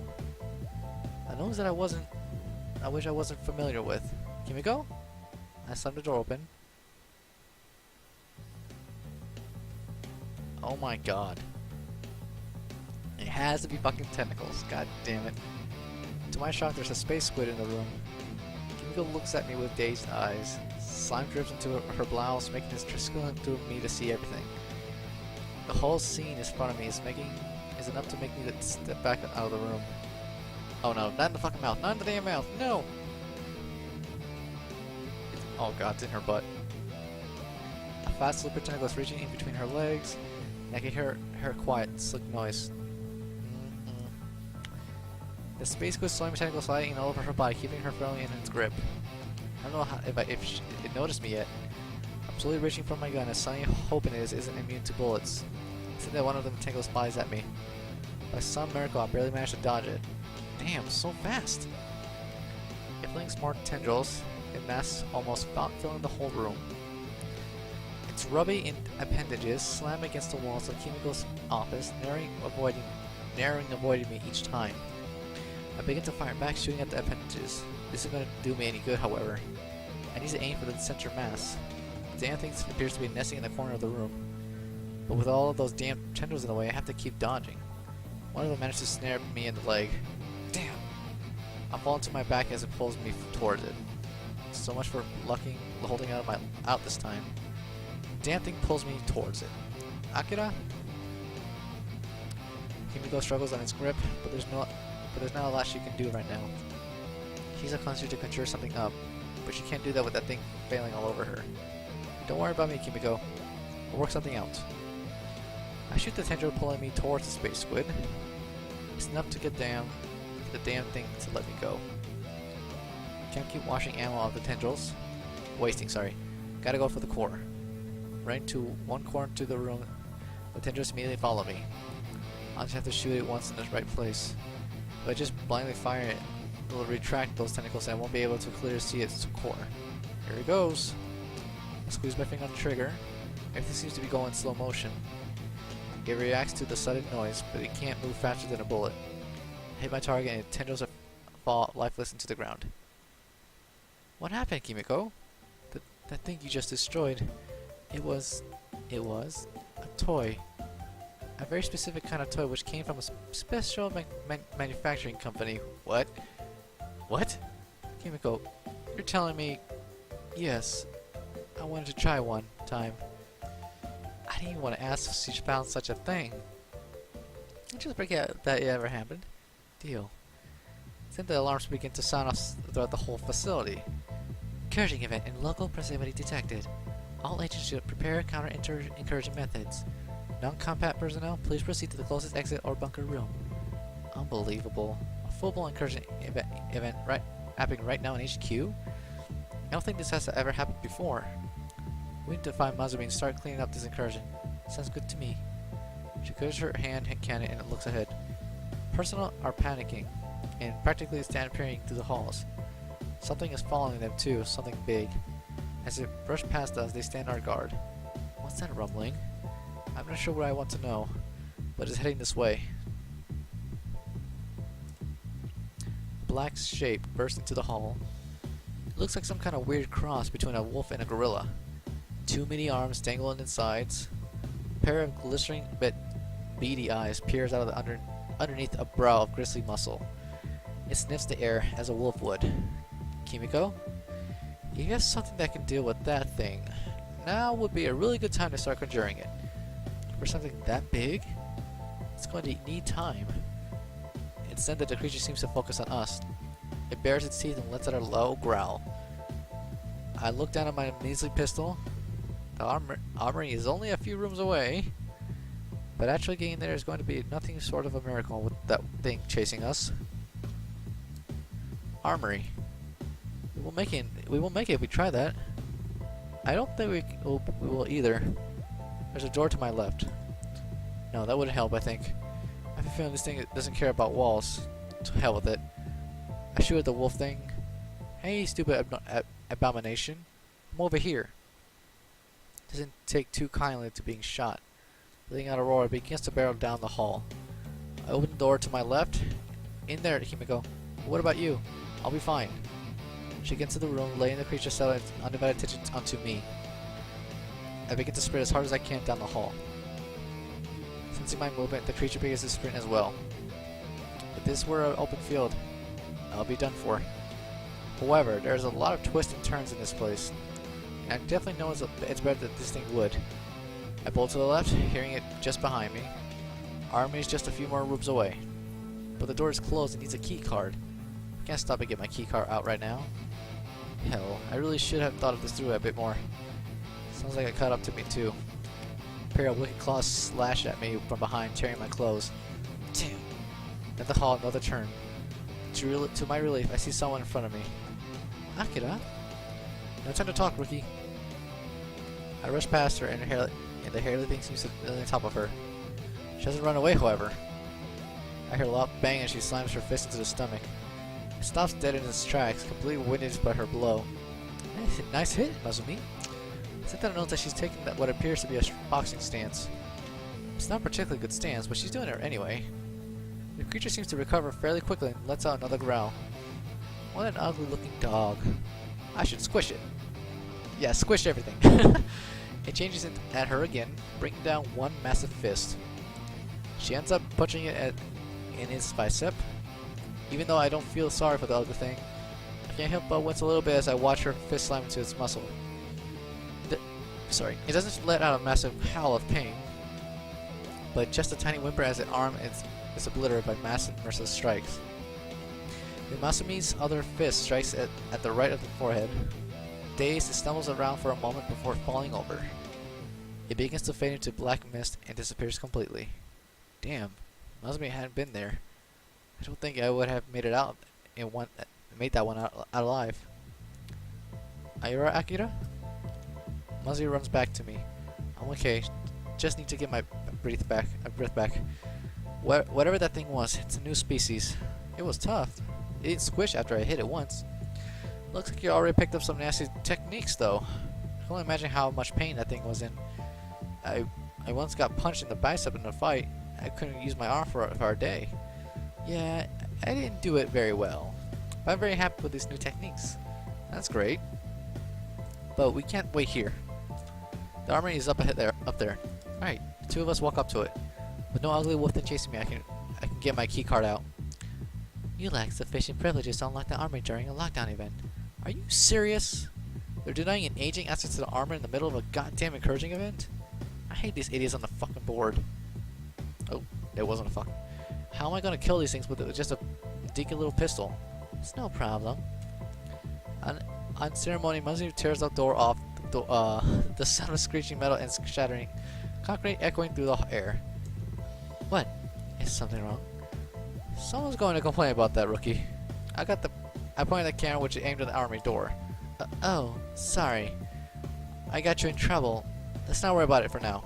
Armory's open. I want a grenade launcher. I better hold back. Okay, are you alright? Give me go rice too. Don't worry, I'm fine. Really? You aren't hurt or anything? Looks like that thing nearly tore you apart. Escaped just by the skin of the teeth. Will you please stop being so reckless? Sorry. The army's open now. Let's finish cleaning up this encouraging event. For the second time in a few days, we dealt with the encouraging event as far longer than we were ready for. Right in the middle of HQ, all of the damn places. Mazumi, however, looks really pleased with herself. That was so much fun. I love these new techniques. Kimiko looks tired. I can't believe it. An encouraging event in the size right in the middle of HQ. We saw multiple new species. Something definitely isn't right. There's no way this is a coincidence. Something is controlling these things and sending them after us. There's something out there that's actively trying to destroy us. But why? What has changed? Let's not speculate too much about it right now. Today has been yet another exhausting day for all of us. It's been an exhausting day for the entire agency, really. The whole place looks like it had a wrecking ball tear through it. I bet those ladies on the board are going to put some of the spin on this. Telling everyone that everything's gonna just fine and nothing's gonna out of the ordinary. I need a drink. Anyone else want one? I just want to go home for today and have a nice hot bath followed by a long undisturbed sleep. Kima does look she's been dragged. No problem then. Well, I'm gonna get a drink and a big meal. I want a meal too. Alright. I trust that you can look after Akira for me, Amazumi. No problem. Am I really the one who needs to be looked after? The only response Kimiko gives me is a troubled look. Her eyes focus on my torn suit. Right. That's no problem. Yay, food! See you both later. As she walked off, I can't help but let some unsettling thoughts swirl through my head. I barely managed to get out of that one. Things are going to get more dangerous from here now. I really am just a guy with above average luck and a gun against literal space monsters. Am I going to be able to make it next time and will one of these events occur? I shove those thoughts away and start walking off. Mozumi doesn't seem to have any fatigue at all. In fact, she seems to be a higher spirits than she was before. Did you have fun as well, Akira? I most likely did not. I had to do my best to hide all the tears in my suit. Looks like I'm going to need a new suit after all. Aw, don't worry about it. I had this pair of jeans for years, and no one's going to care. But they are. I now think the Kimo cares a lot about how appropriately you dress. Oh. What? What is it? I don't have a lot of patience right now, but Muzumi looks distracted by something. She's running over an adjacent street. What are you looking at, rookie? Oh, so adorable! Oh, she's looking at it. Is that a cat? It is a cat. Oh, they're both adorable with the fucking cat. Her arms, she's cradling a tiny orange kitten. Her expression is one of pure delight as she squeezes onto her chest. Somehow she's controlling her exceptional strength. He's so cute! Just look at him! The kitten looks a little surprised by the attention it's receiving, but seems to be settling into the soft embrace of her bosom. Look at him, he's so precious. I wish I could keep him. Do you like cats, Muzumi? I love them. There was this old tabby cat that I had before I gained my super strength. He would always sleep on my bed. After I gained my strength, I couldn't pet him because I was scared that I would hurt him. But he never stopped snuggling up to me at night. Something about her looks very sad. She says that it's hard to control my strength then. It's not so bad now. I can only hold this kitten very gently, but I'm really happy that I get to hold him at all. Something about her looks really wistful as she continues to gently hold the kitten in her arms. Cats have always been my friends, even when no one else wanted to be. That really puts things into perspective for me. Was this actually cursing the fact that I'm only an ordinary person with no special abilities to deal with these crazy incursions. Yet, I didn't actually think about what's growing up with those powers might do to a person. I guess I'm a bit an idiot at times. Still, it makes me kind of happy to see Mazumi's fawning over that kitten. This is one of the cutest scenes I have ever seen in a very long time. She looks down at the ginger kitten and smiles brightly. You've been a good little kitty. I know that I can't keep you though, because you might have someone else you need to go to keep company somewhere else. Seems like someone's making food, because it smells like farts in here. A good kitty never abandons their owner, do they? She seems a little sad when she says that. You're going to be someone's best friend for a long time somewhere. So make sure you do your best. I can hear the kittens purring from here. I'll put you down now. I hope that you have a nice warm bed to sleep on somewhere else. And your tummy will be full of good food and warm milk. She places the kitten back on the ground and it rubs up against her legs before walking off somewhere. Her smile is so warm as she watches the tiny thing walking away. He's a good kitty. I can just tell. I'm sure she is. I'm sure he is. That was adorable. After a good meal and a few drinks, I arrived back at the apartment. Kimiko would be sound asleep by now. I need to get a pen and a paper. There's just so much that's on my mind. Alright, let's just announce the events the last couple of days. First, a massive incursion event occurs off the coastline. This was completely expected due to lack of incursion activity around there lately. However, an unprecedented part of this event was the completely new species of space squid emerged from the incursion there. Not to mention that I saw something which was a perfectly clear breach. So what does all that mean? Where does it all fit together? There's obviously something intelligent at work. I don't think there was much to begin with, as incursions have remained unchanged for decades. So what suddenly changed? Is there something on their side that started to control them? If only we could actually get a glimpse of what's happening on the other side of those breaches. Maybe we could get some solid answers about these things then. As for that breach, I saw... maybe it was some sort of anomaly caused by the incursion event. It clearly wasn't their work, as I saw some perfectly normal looking people on the other side. However, that might mean that all these events are starting to cause instabilities in our reality. What would I do now? What would I do? What do I do now? Oh my god, what do I know? I'm the guy who shoots these ugly things if they pop up on our side. The board members seem to keep most agents in the dark about what's going on behind the scenes. I need more answers. I'm not satisfied with just getting rid of these things anymore. We need to actually hit back at them, work out where they're coming from, and make it stop. But I guess if we could do that, then I probably would have been sent in by now. Damn it! I lean over to the desk and rest my forehead on the surface. If only there was some more I could do. What do you mean, Akira? Oh my...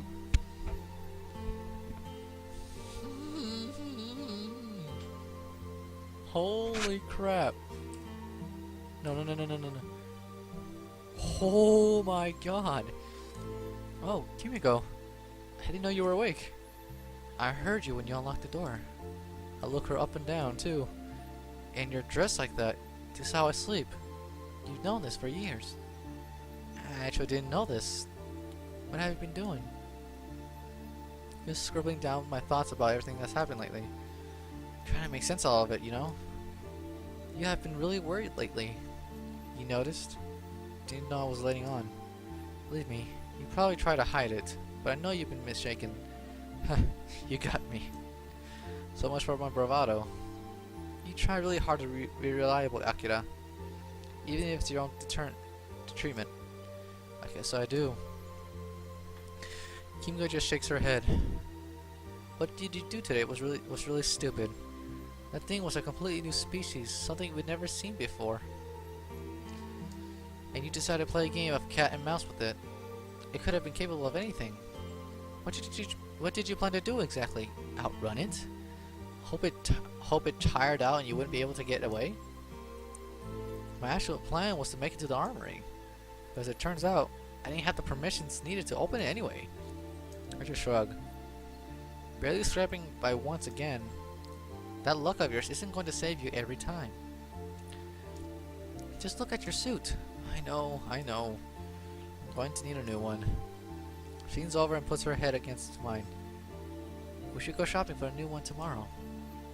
And I always think that that gray color wasn't that suited for you. Really? I like plain colors though. Isn't our goal as agents not to stand out if we can't help it? Oh, come now. With the rookie around, both of us are going to stand out every time. She does have a point there. Masumi is not the sort of person who you would quickly forget about if you saw her. I guess so. Then let's do that. We'll get you something with nice, bright colors for a change. If you say so. Kimiko begins to lean on me even more. Her arms begin to slide around my chest.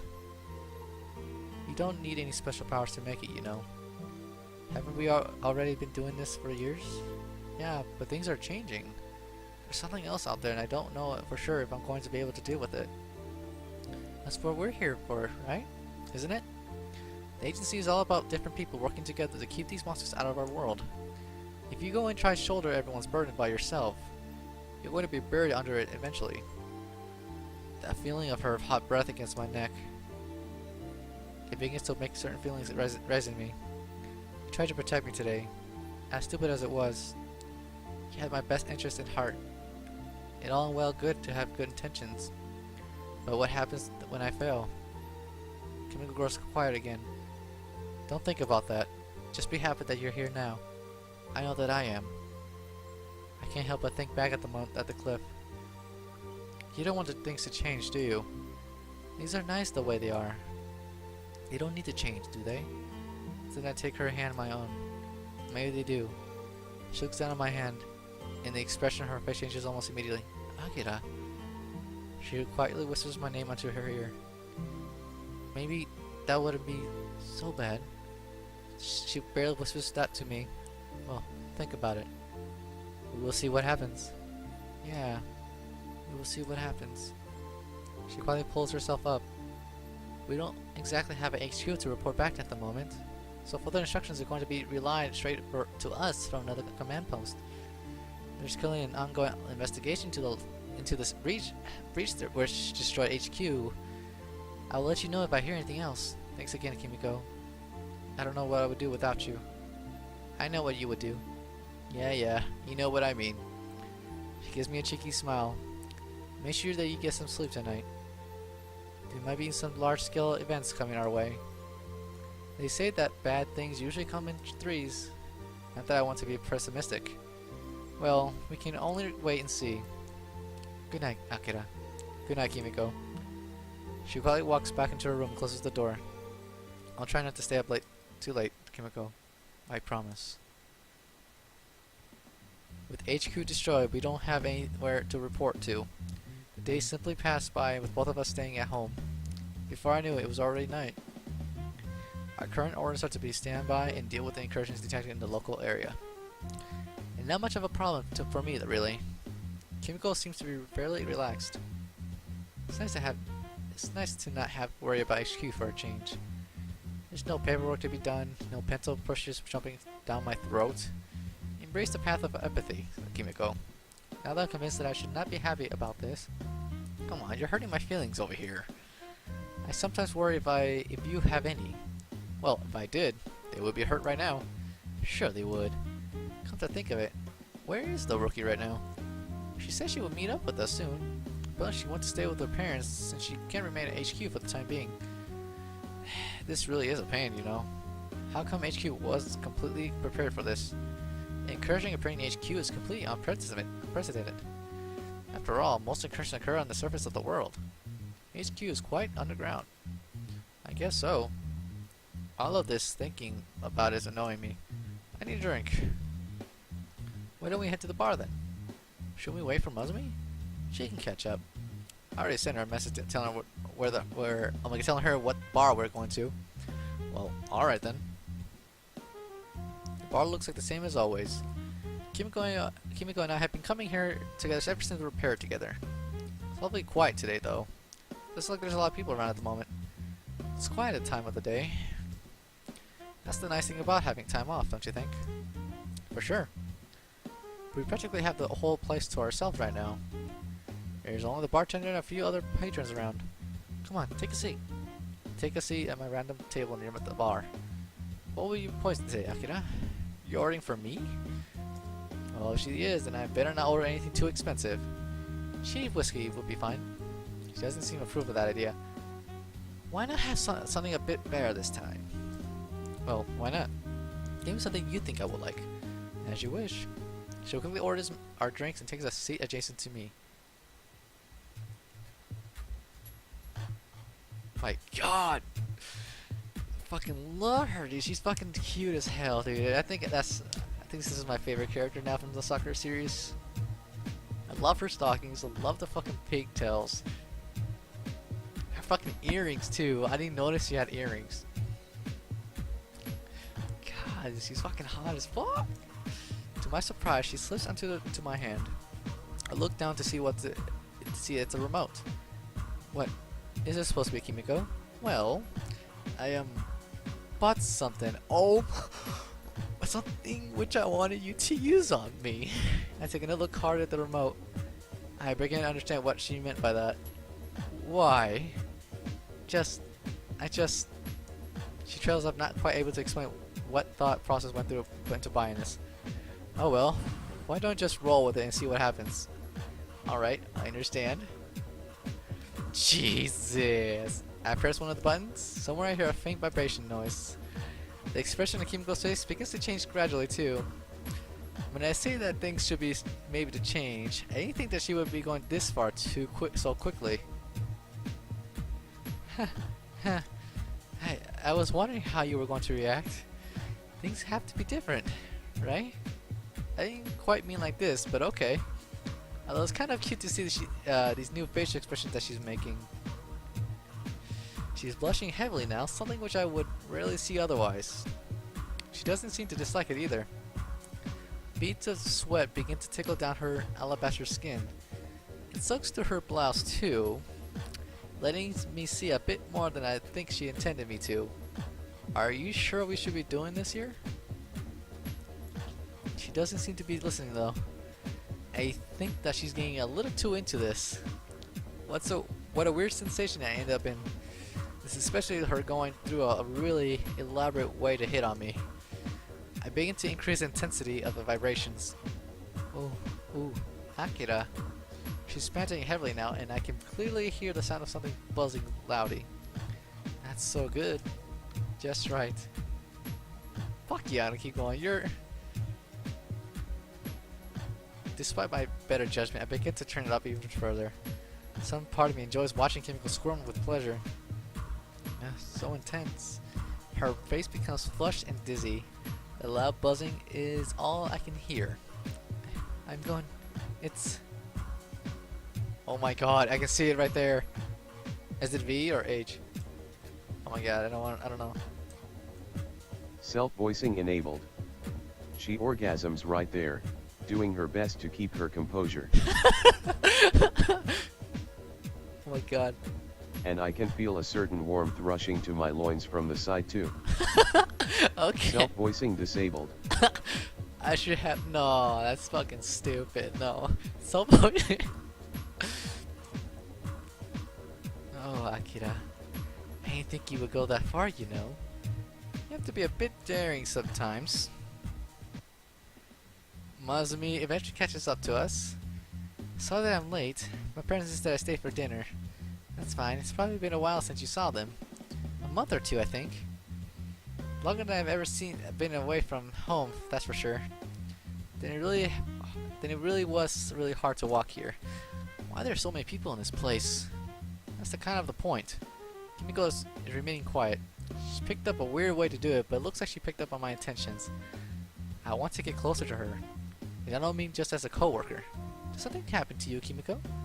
You're really quiet. No, nothing happened. Sometimes I like to stand around and just think about things. What are you thinking about? Masumi seems to have a talent for picking up the worst time to try and talk to Kimiko.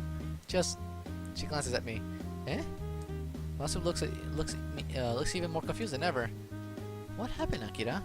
Are you too upset by something? It's nothing really. Really? Really. But you don't look like your usual self either. Don't I? Not at all.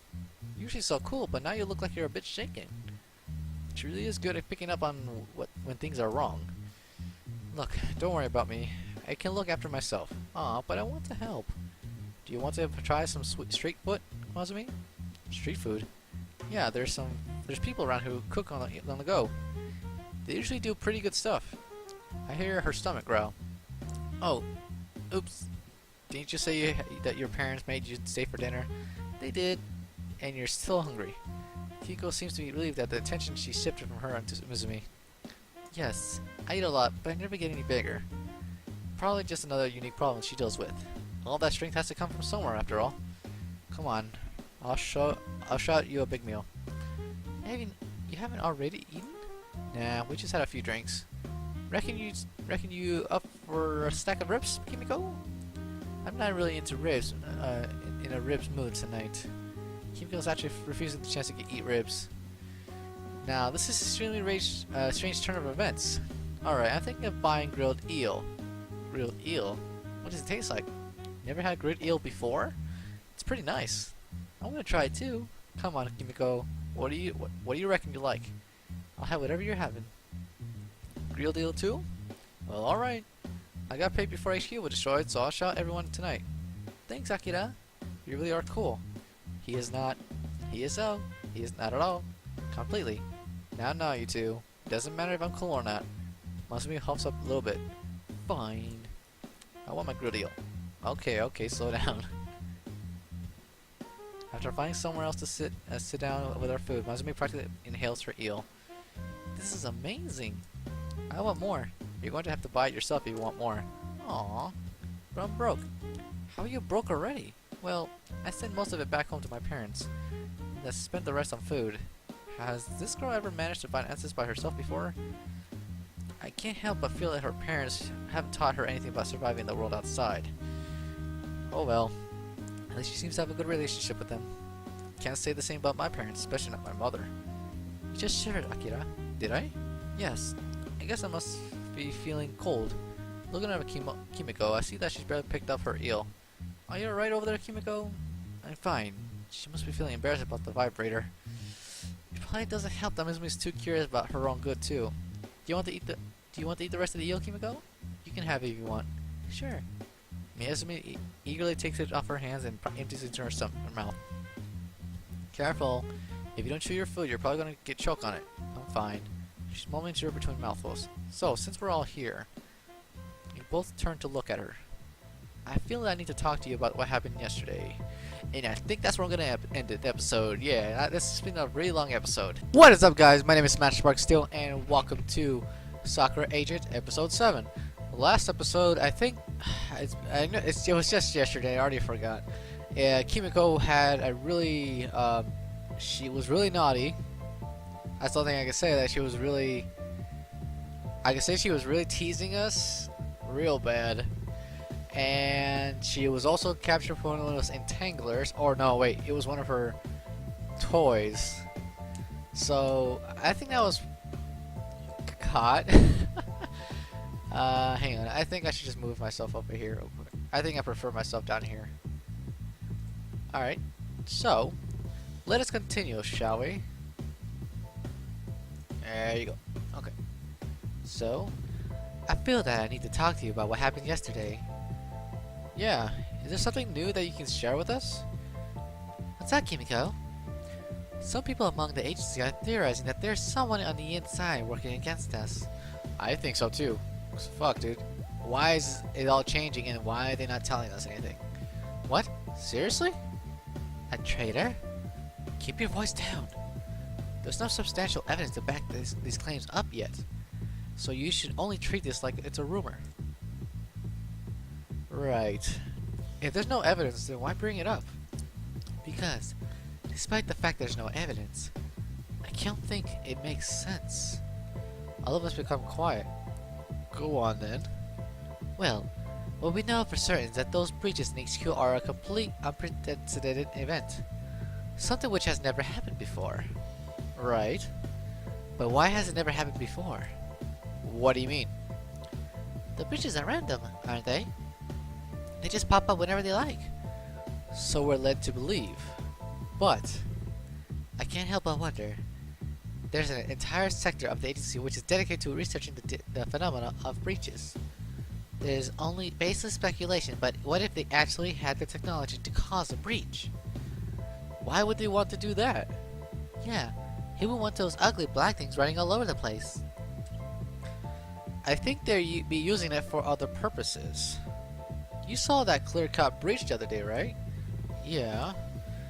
If they could make breaches like that and enter alternate realities, imagine the sheer possibilities of technology like that.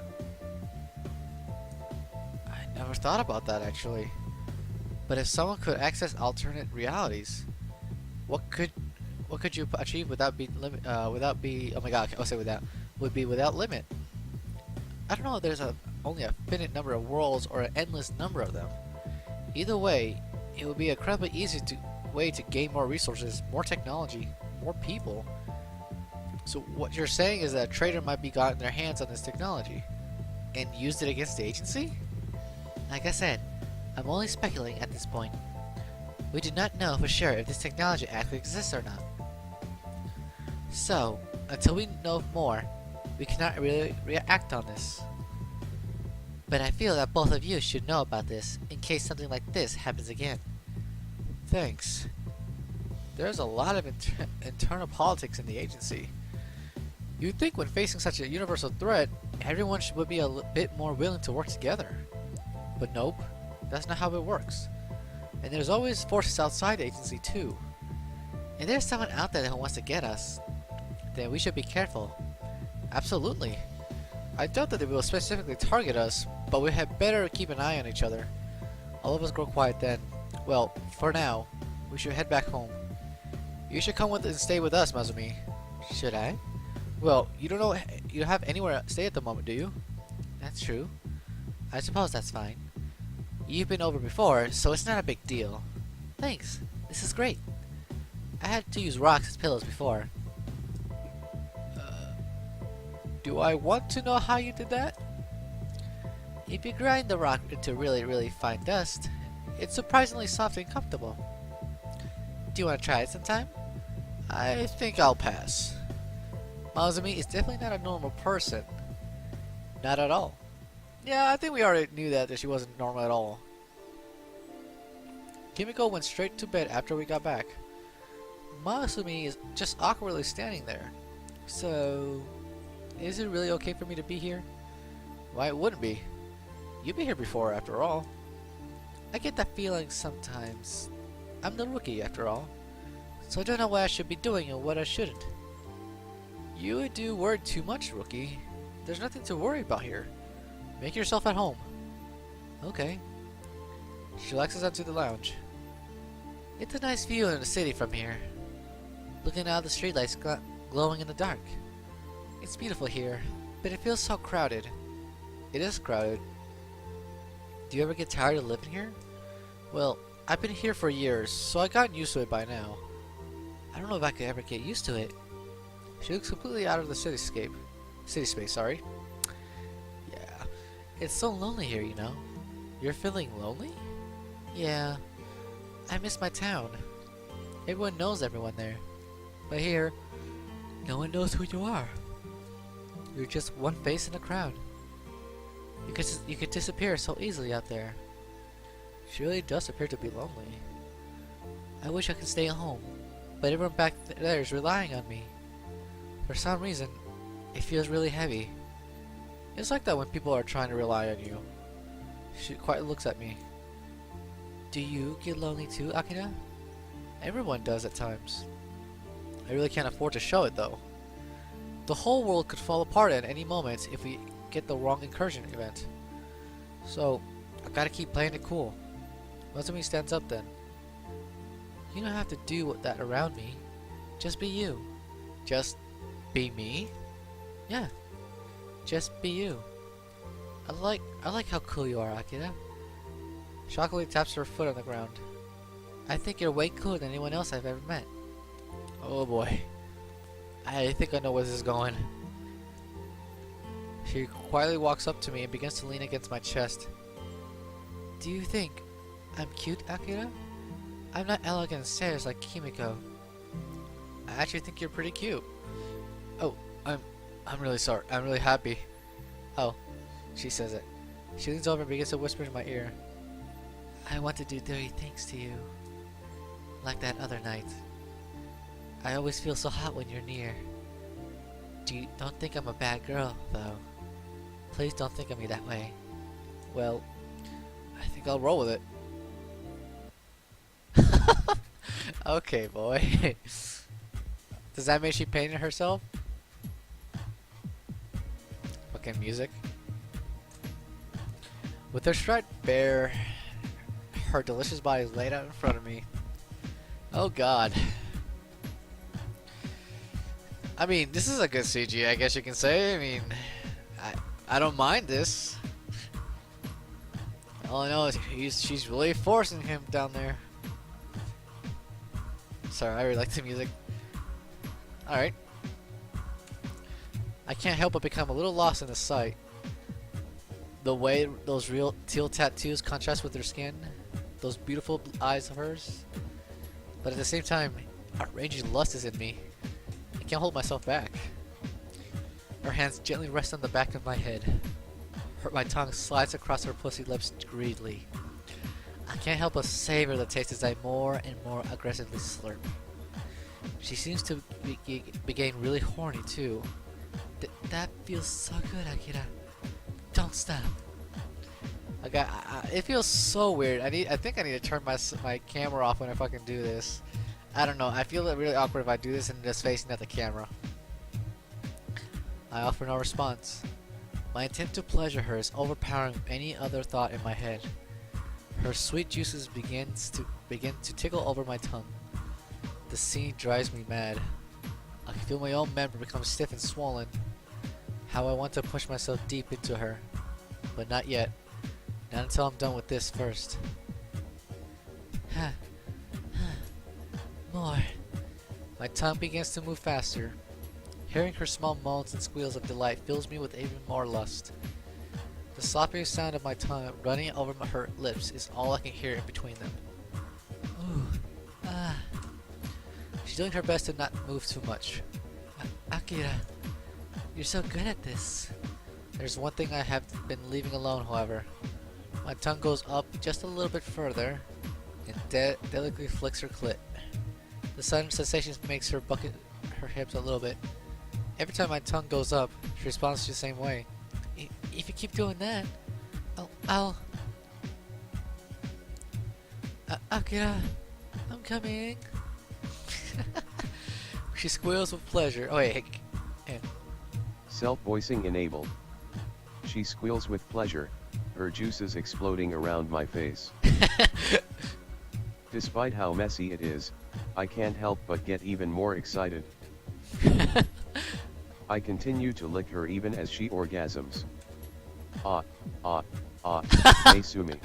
My god. Self-voicing disabled. Yeah, I'm taking that shit off.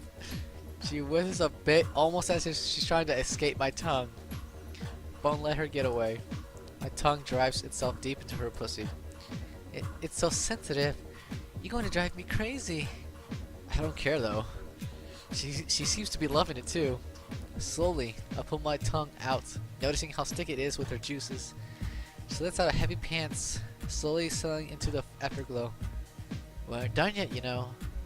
I still haven't been satisfied yet. Oh, Akira, you're such a woof.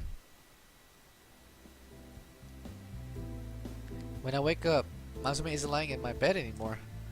She must have gone back out to sleep in the lounge. Kimiko hasn't come into my room to wake me up either.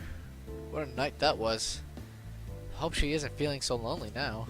And, well, I wonder how Kimiko would react if she found out about what just happened. She would be pissed, but I don't know. I'd rather you go with Kimiko than fucking her. I don't know. I think Kimiko's the best decision because you just met the fucking girl. You've been with this girl longer. She developed feelings more for you. I'm going to have to be specifically careful around her today. Good morning, Kimiko. Good morning, Akira. I noticed that Masumi wasn't here when I woke up. Do you have an idea where she might have gone? Can't say. I can't say I do. Sorry. Got anything for breakfast? Bacon and eggs. Sounds good to me. I can see that I cooked them for you. You really are a cold woman sometimes. The frying pan's right there if you want to cook it yourself. Damn this girl. But I just woke up. So did I. Plus I did do our daily report and fill out some additional paperwork. And I still found time to cook bacon and eggs. I just shrugs. Alright, you win. Give me that frying pan. With pleasure. Some crispy bacon is going to make this day a hell of a lot more tolerable. I can smell the wafting scent of bacon left over in the kitchen. Damn, I'm salivating just thinking about it. So, have you heard anything new about the situation at HQ? The estimated time to repair the damage is going to be a few months apparently. Unless they can pull some kind of miracle. Right. As much as I hate the people who run HQ, it's kind of unnerving to think that this sort of commission, without a central hub to work from, this job will be a hell of a lot harder for most people. I suppose that we can't hear anything new within a day or two. The full extent of the damage done to HQ is going to take a few weeks to fulfill an audit. Until they have reorganized things, we're pretty much on our own. But don't think that I won't hesitate to report you if you decide this gives you a free rein. It's been a while since you threatened to report me. I can't help but laugh a little bit. Are you not taking me seriously, Akira? No, it's not that. I just can't feel a bit nostalgic when you talk about reporting me. Nostalgic? It's weird to say that, but yeah, nostalgic. I think it's one of the first things you said to me on our first mission. Please, don't remind me of that day. Alright. It was a hell of a day though. Kimiko had only recently joined the agency too. She wasn't ready for everything that was about to happen, that's for sure. So, we need to decide what's our next move is going to be. What do you mean? We should be acting outside of our assigned duties until further orders. I'm not satisfied with that, Kimiko. I want to know what's actually going on behind the scenes. What the agency is hiding from us. Kimiko folds her arms and looks at me. You never actually talked about doing things like this before. Why do you want to know so badly? Because I don't enjoy being a blind pawn in this game. If they're somehow involved in this breach event, and I can just not think about the implications of what unlimited interdimensional travel could have, you don't have to join me if you want. Hell, I wouldn't even mind if you reported me now. But I have a feeling that there's something bigger out there. And if we're going to come out with all this on top, then we need to start gathering information. This is treason, you know. You suggested to me that we commit treason. Yeah, I know. But I'll be damned if I'm going to step back and wait for another monstrosity from God knows where hurt everyone. I will admit one thing. Things are changing now. Sorry guys. Okay, I just got back from work and I'm tired as hell.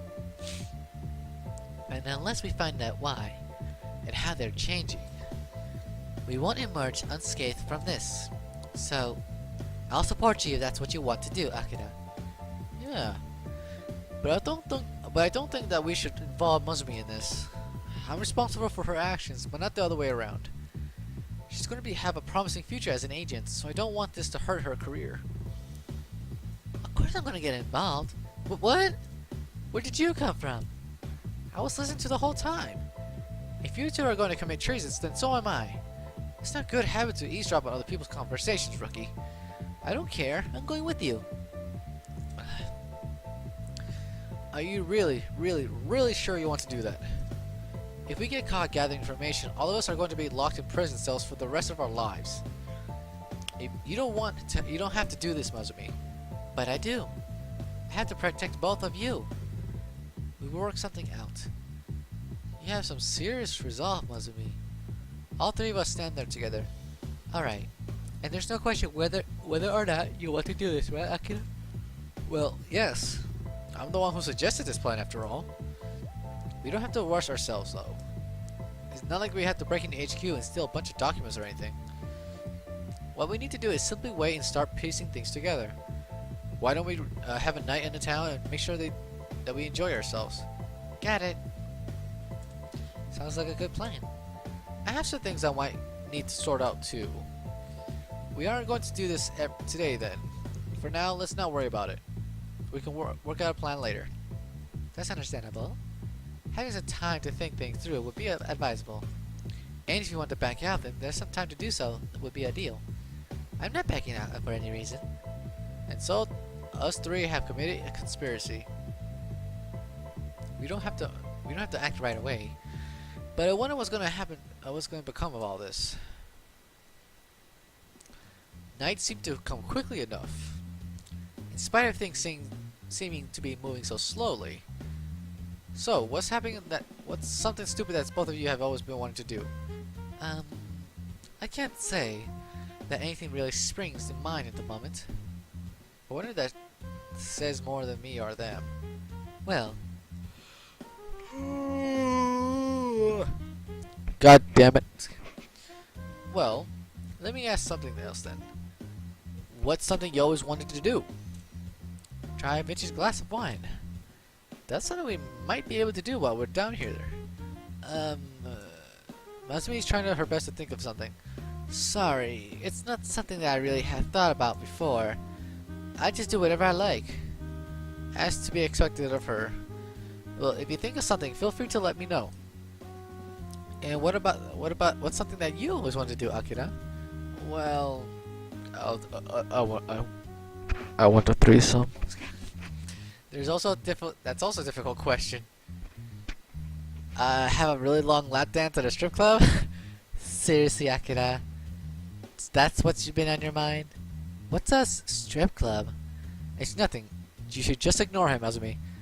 It's a place where women remove their clothes for money. Oh my god, boy. Oh. Mazumi seems fascinated than anything else. Holy crap. No. No. We do not need you to fucking take off your clothes for money.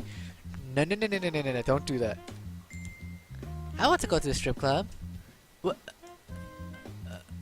Both of us are equally surprised to hear her say that. But why? It sounds like fun. But wouldn't a place like that bother you? No. Why would it? Okay. And 1 second. I think this will help me. 1 second. Ah, man. Mountain Dew. Not sponsored. Kimiko then looks Mazumi up and down. I think I can understand why you wouldn't have an issue with it.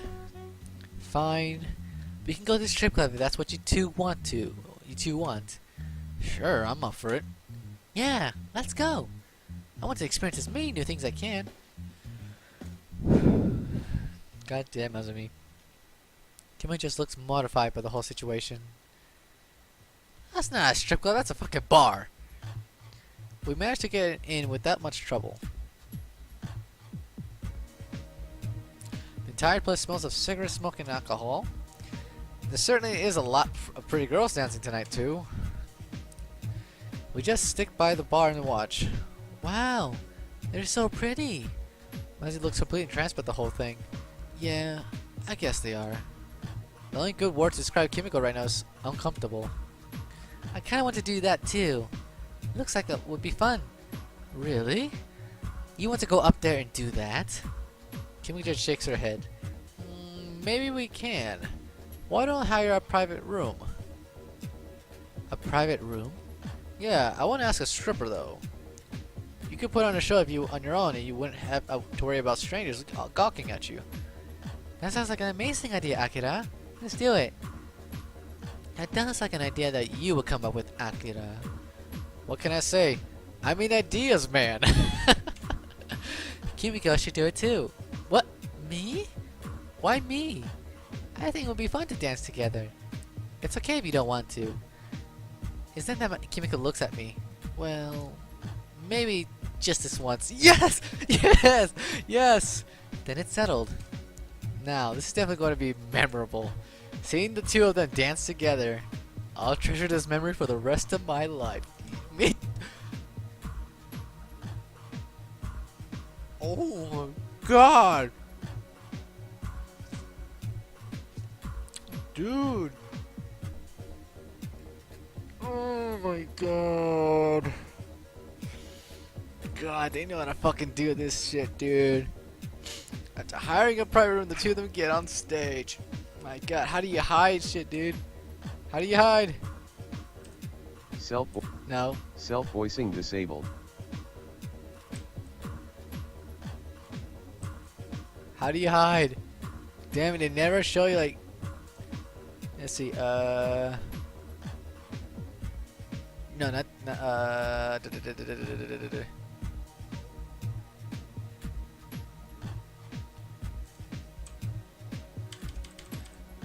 Oh, it won't let me because I fucking have the caps lock as fucking recording. Alright, whatever. But damn, fucking... Oh my god. I don't care about you. I already seen your body so many times. I want to see Kimiko's. Kimiko's is so fucking hot. God, if you can see it, hang on. Let me see if I can have you guys look at fucking Kimiko's panties. They're dark, but God, they're fucking amazing. Ugh! Sorry for my nerd fucking gasm. Despite herself, Kimiko manages to hold a cool expression. Masumi looks delighted as she dances before me. I'm a bit worried that the stage might collapse under her strength, but she appears to be fine. Their soft bodies are jiggling delightfully with each movement. Despite her lack of experience, Masumi seems to love the concept of pole dancing. This is so much fun. And I'm not complaining. Dude, me neither. This is fucking amazing. The tiny lingerie they're wearing for this is perfect. I can see practically everything from where I'm standing. Kimiko seems to have very refined dance moves. I'm quite surprised. She's holding herself with a lot of confidence. Now where did you learn how to dance like that, Kimiko? This is none of your business. Despite herself, there's a lot that she hides about her past. Oh my god, was she a stripper before? Please don't tell me she was a stripper before. By judging the way she moves, there's no way that she hasn't done something like this before. Masumi is really getting into it.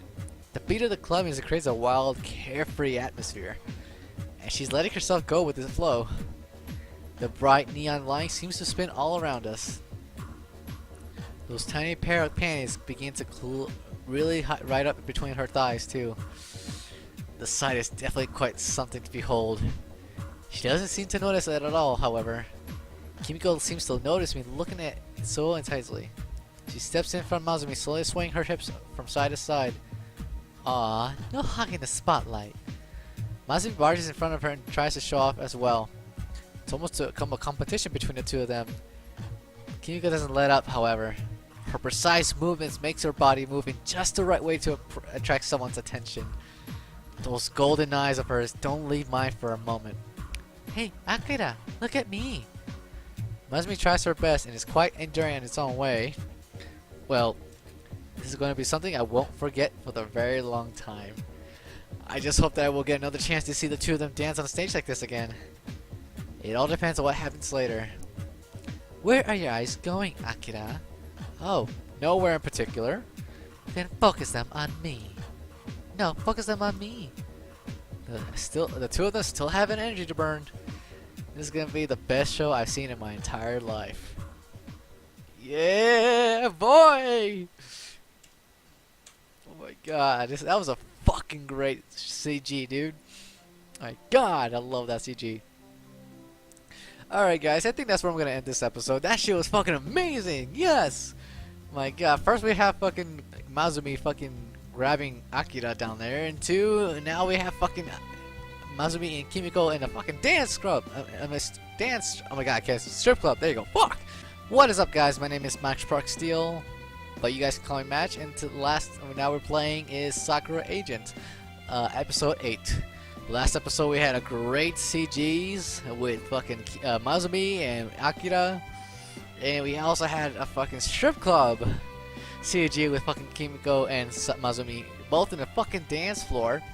Oh my god, that was fucking amazing and hot as fuck. I really like that fucking CG. That CG is gonna be like my favorite. I wish I could put that CG on my freaking wallpaper to tell you the truth, because that shit was fucking amazing. Imagine me in a fucking wallpaper, everyone can see. Like, so, well, what the fuck is this? My legacy. Well, like I says, well, here. Let's continue on with the story. Hopefully we get another juicy CGs. Well, that was a great night. That definitely was a great night, man. Despite the seriousness of yesterday's conversation, it just feels like it's going to be another day. Mazumi and Kimiko aren't going anywhere to be seen. I wonder where they could have wandered off to. Who knows? Who knows? On the other hand, I'm starving. Let's see what's in the kitchen. Hey, is anyone home? Nope. No answer at all. I guess they must have gone out for do their own things. Maybe Mazumi went home to have a talk with their parents or something. It must be handy to be able to move so fast without having to use a car or take a train. Just another perk of her insane strength, I suppose. But it's usually unusual for Kimiko to be out like this. Ah man, I gotta have some soda on my dude. Wherever could she be? Kimiko! Are you here? No answer. Well, that's weird. I don't need to call her, I think. It's not like as if she can't handle herself. What I want right now is bacon and eggs! The frying pan is perfectly clean though. Usually Kimiko leaves the dishes to me. Did she decide to clean it today? Or did she never end up using this fry pan? I'm probably just overthinking it. Looks like nothing happened in the apartment. No signs of a struggle at all. Still, you can't shake this feeling that something has happened. Is it that I hear a knock on the front door? No one ever knocks around here. Mazumi always speaks first. If she usually knocked on the door, she might obliterate it by accident. Kimiko has her own keys too. So, who could be knocking on my door? I make sure to have my hand sitting on my handgun. Walking up to the door, I prepare myself. Who's there? There's no response. I back off from the door. Let's see what's going to happen. The door suddenly burst open and a ton of armed men burst into my apartment. Holy crap, dude. They fucking found out, dude. You found out of our idea. I must take you away. God, I gotta stop doing that. My fucking throat hurts. Open fire before I can think of anything else. All of them seem to be armed in quite nasty looking weapons. I dive behind my lounge as bullets pepper my apartment. Damn it. I don't have the equipment to deal with this. There's a just call button on my phone. Pull it out only to have it shot out by the hand by a strand bullet. Damn! I fire back, but I know that I can't do much on these guys. They're armed to the teeth. That body armor doesn't look like Kevlar either. Just who are these guys? They're completely silent too. Damn, how do I get away? I look at the window of my apartment. No, of all the dumb ideas I've had, this isn't one that I can go through with. But they're sneaking up on me right now. Wait. I look at my phone. That's a dart. A dart embedded in my phone. They're trying to catch me alive. I bolt from my bedroom, but it's too late. It's a little too late. One of the darts hits me on the shoulder. Ugh! Although I managed to slam the bedroom door behind me. I doubt it's gonna help. My shoulder's already gone numb, and it's quickly spreading through my body. Did they use a horse tranquilizer on me or something? Damn it all. If only I had some sort of power. If only I could actually do something. Wait. My vision's blurred, but I think I can see something. Is that a breach? And it's so clear. I have to go through it. Forcing my body to go forward, I begin to climb through the breach. I don't know where it came from, but I can't let these guys catch me. So, into the unknown.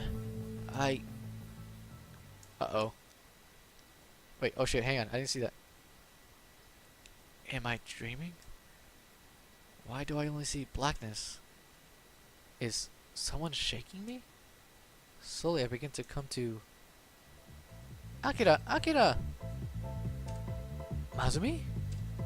I groggily look around me to see that I'm quiet suburb somewhere in town. What are you doing here? You passed out on the ground. I don't know. I was attacked. I reached back. The dart on my shoulder was still embedded in there. Glad I wasn't resting on that. Where's Kimiko? Is she okay? I don't know where she is. That breach. It was real, wasn't it? How else did I end up here if it wasn't? We need to get to HQ and get some help. Who attacked you, Akira? I don't know. They wanted to take me alive. I still can't move very well. They must have used something really strong on me. Mazumi, go get help. I'm not leaving you here, Akira. She picks me up and hoists me over her shoulder. Don't worry. I'll get you out of here. We need to get somewhere safe. Not to the apartment. It's not safe there right now. HQ. We can contact help at HQ.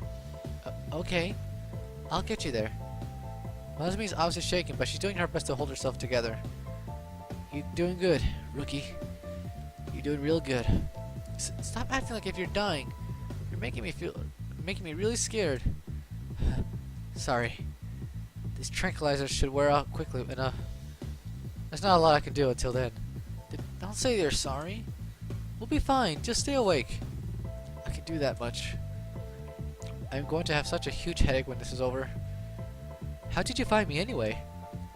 I saw this breach happening right before my eyes.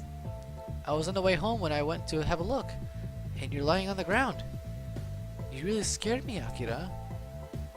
I was worried that you weren't going to open your eyes. I'm tougher than that, rookie. One little dart isn't going to keep me down forever. I try to smile at her. My face feels numb. Her face softens when she sees it. I hear her try a stifle laugh. Does it really look that bad? It's really funny. What if one half of your face smiled, the other half just didn't? Alright. Come on, let's get to HQ. Move on to HQ. Right. Mazumi begins sprinting, carrying me along the way. We managed to reach HQ. There's only cleanup crews here, but they managed to contact some higher ranks. Mazumi and I just sit in the hall, waiting for someone to turn up. So, who were they? I don't know. They were wearing some body armor that I'd never seen before. Whoever they are, they're not from the agency. What if they're traitors? Either that or a rogue organization. They wanted to take me alive, so it must have some value to them. But whatever could they want with me? I only possess like extremely an average rank in the agency. Whatever value I would have as a hostage would be worth that much. Wouldn't be worth that much, sorry. I doubt that the agency would go out of the way to save my skin either. Does that mean they got Kimiko? Oh, go Kimiko. In the midst of all this, I forgot about Kimiko. And my blood freezes as I think about it. When did you last see her, Mazumi? This morning before I went back home. She said she was going to go on patrol. By herself? Now that's weird. It's then she sees a familiar face. One of the board members. Hello, Akira. How are you doing? I could be worse. Always trying to act tough. Let's just cut to the point. What are you doing here? Well, it seems that we were contacted by the group which attempted to capture you. I do not want to get the other board members involved, as this is a rather delicate matter for me. Please tell me this board member is not the one fucking using the fucking portals. Care to explain? Well, it seems they have a hostage too. Oh no, I'm pretty sure that's fucking Kimiko. A hostage? Don't tell me. Yes, it's Kimiko.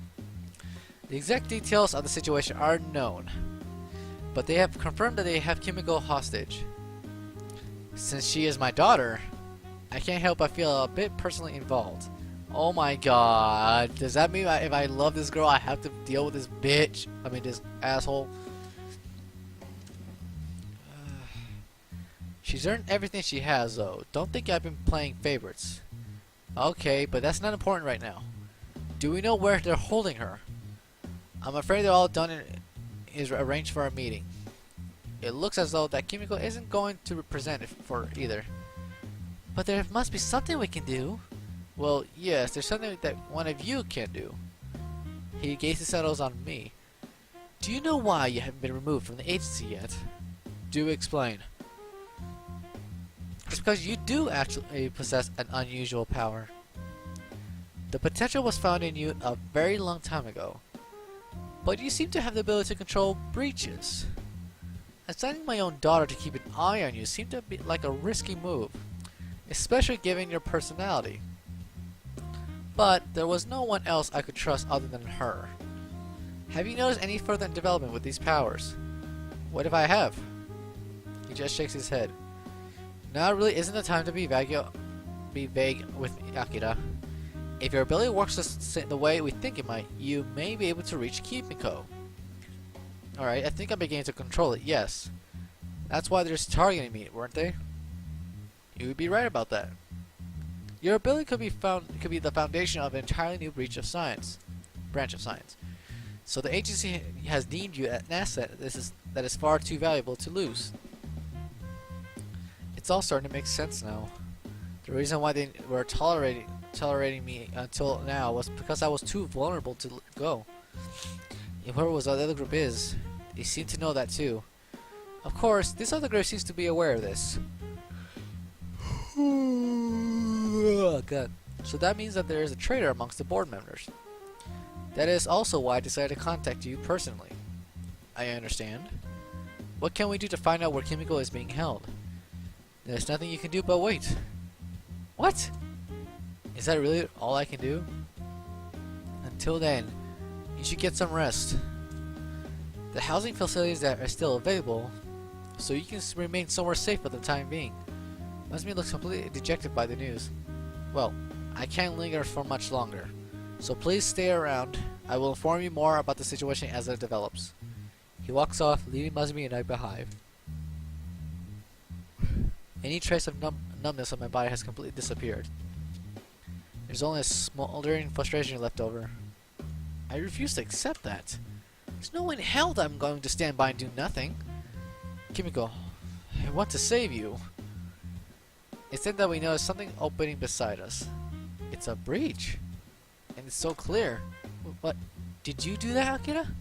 Perhaps I did. Looking into it, something about it makes me draw closer to it. It's only just been big enough for a single person to fit, though. Don't do anything. Don't do anything. It might go away. I don't think I can do that, Masumi. But wait, Akira. Think about this first.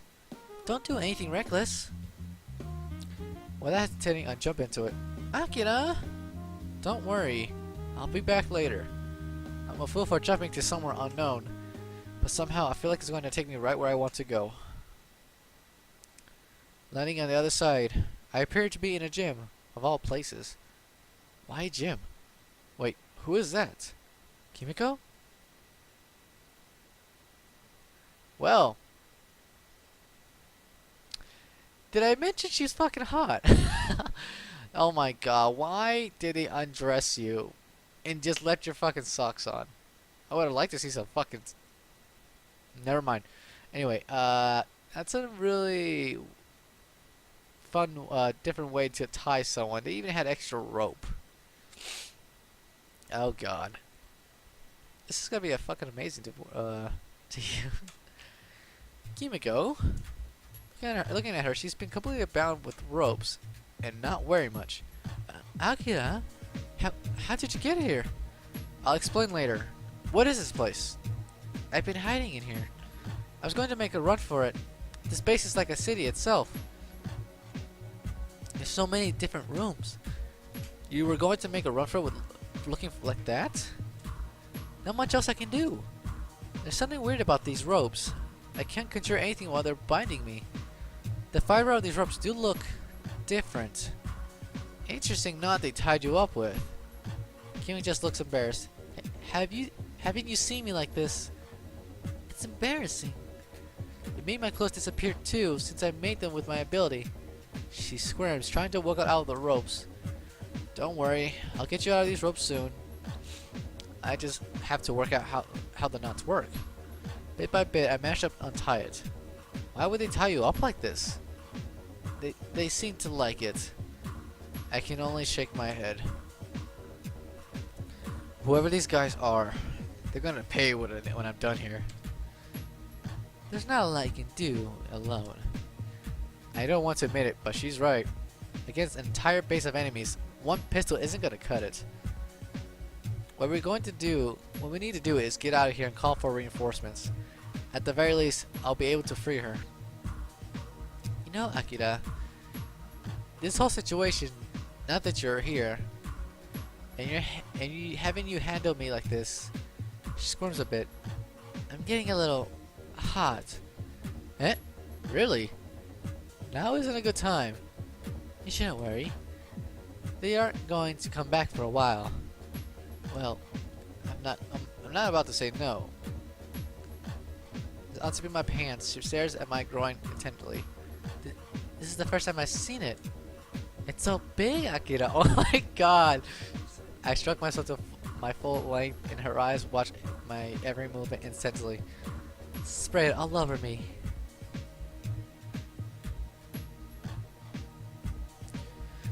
Kimiko really is a fucking dirty girl, goddamn. I continue to stroke myself. She seems to become more and more excited. She squirms against the ropes as they sink into her hot, soft skin. I make sure to make as little noise as possible. Bit by bit, I begin to feel an orgasm building up in me. It's twitching now. You must be getting close. Shoot it all over my face. She's panting as she watches my hands slowly go up and down my shaft. It's kind of hot just to watch her get so turned and for me just stroking myself. Here it comes. My shaft spasms as I orgasm. My god, that's a man come! Aiming for Kimiko's face, I make sure to spray all over her. Looking at her now, she's a complete mess. That is so hot, Akira. The fact you did that when we were in the middle of an enemy's headquarters. You really are so brazen. Shut the fuck up. Oh my god, the fucking bikini she's wearing. Now that I'm out of that rope, I can jerk you a weapon. A hand cannon forms in one of my hands. Thanks. I can't help but take a moment to look a bit more closely at her. Looking at something? Sorry, can't help myself sometimes. Let me take that temptation away. No, you're a bitch. No, I like it better that way. Not that. What the fuck? Ability forms a new set of clothes for her. Now, as for my weapon, isn't that I see the outline of something massive forming in her hands? It looks like a mountain machine gun, but it's altogether something far more monstrous. Kimiko, it's not really necessary. What's the matter? I happen to be feeling a bit frustrated. Someone had caused a little bit of havoc before I had to leave. What were you doing here anyway? I was going to meet with an information broker, but apparently it was a trap. Whoever these people are, they know about my true identity. And the fact that your father is a board member? How do you know that? He told me about it himself. He actually went to meet you. Yeah, but we can talk about that later. If you want to cause some havoc, I won't try to stop you. Isn't that we hear boots going up the hall? Another squad of heavily armed men appear to be there. Time for a little venting. Kimiko opens fire. Massive bullets begin to launch out of the barrel of her weapon. Holy shit, she's getting demons! They practically explode when they hit their target, showing them the squad with some sort of spray. The moments of their squad seems to slow to stand still. As it turns out, another part of my ability is to create substances which can transform. So these bullets are filled with a substance like concrete, except it hardens much faster. None of them can move now. They've been completely trapped by Kimiko's weapon. However, it only transforms if I will it to. So this is pretty fine for getting through security doors too. She turns to our right and begins to open fire. Ooh, crap. Blasting a clean hole through it, she recklessly follow her. Come on, We gotta find a way out. While I would suggest using my power to get out of here, I don't know if I can control it well enough to get both of us through. Not to mention that I can't control it manually either. Do you have any idea how we're gonna get out of here? There's no windows. This is an underground facility. So the only solution is to go up. She begins to form something else. Her control over her powers is finer than I ever seen before. It's akin to a mining machine with a gigantic drill in front of it. I don't feel like riding through this whole facility looking for the right elevator shaft. So why don't we take a far less subtle way out of here? Okay. She's kind of scary when she wants to be. Both of us step inside and I can hear the sound of mechanical gears turning. This thing is going to plow right through the wall. And it will be a bumpy ride to say the least. After a real long time, we emerge to the surface somewhere near the neighborhoods. Kimiko looks exhausted. Oh my god. That took a lot of energy, but we did it. What? Your clothes disappeared again. She looks down at herself. I really did use up too much energy. I gave her my suit jacket. There, we better get out of here. Can you walk? Well enough. Okay, how did you find me? You just appeared out of thin air. That's just really odd. I have a power, Kimiko. I was thinking about you and I always wanted to do was to save you. And then a breach opened. A breach? What do you mean by a breach? Somehow I opened a breach which took me straight to you. I don't know how to control it yet, but apparently I'm one of those most valuable assets the agency has. I don't know. I just had what I was able to do something for a change. Instead of just waiting like someone else to fix it. You never just stood by idly, Akira. No matter the situation was, you never backed down. That's why I love you. Sorry.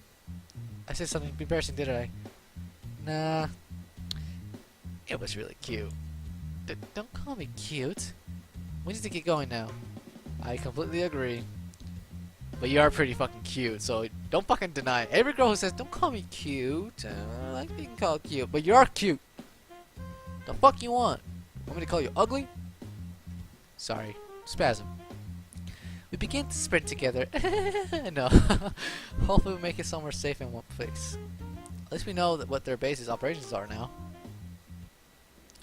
We ended up back at the apartment for the time being. Masumi was waiting for us there. You came back. Don't scare me like that, Akira. Her eyes look like they're a bit red. Wait a minute. I thought it wasn't safe over there anymore. Okay, sorry. Kimiko appears from behind me. Kimiko, you're okay. Thanks to Akira, yes. All of us just looked around at each other. So, what's this about Akira's power? I can control breaches or something. It all makes sense now. So you're the key to this lyrical new technology then. It's through you that they're going to gain access to multiple different realities, Akira. That's not a good thing. If I can pop it literally anywhere I like, then the implications would have if an entire organizations could do the same thing. All of us look back and forth to each other. Not to mention that I could theoretically go to an infinite number of parallel worlds. Don't even think about it. You're not going anywhere without us. I wasn't thinking of it, I swear. What about those two girls you saw on the other side? They were taken away.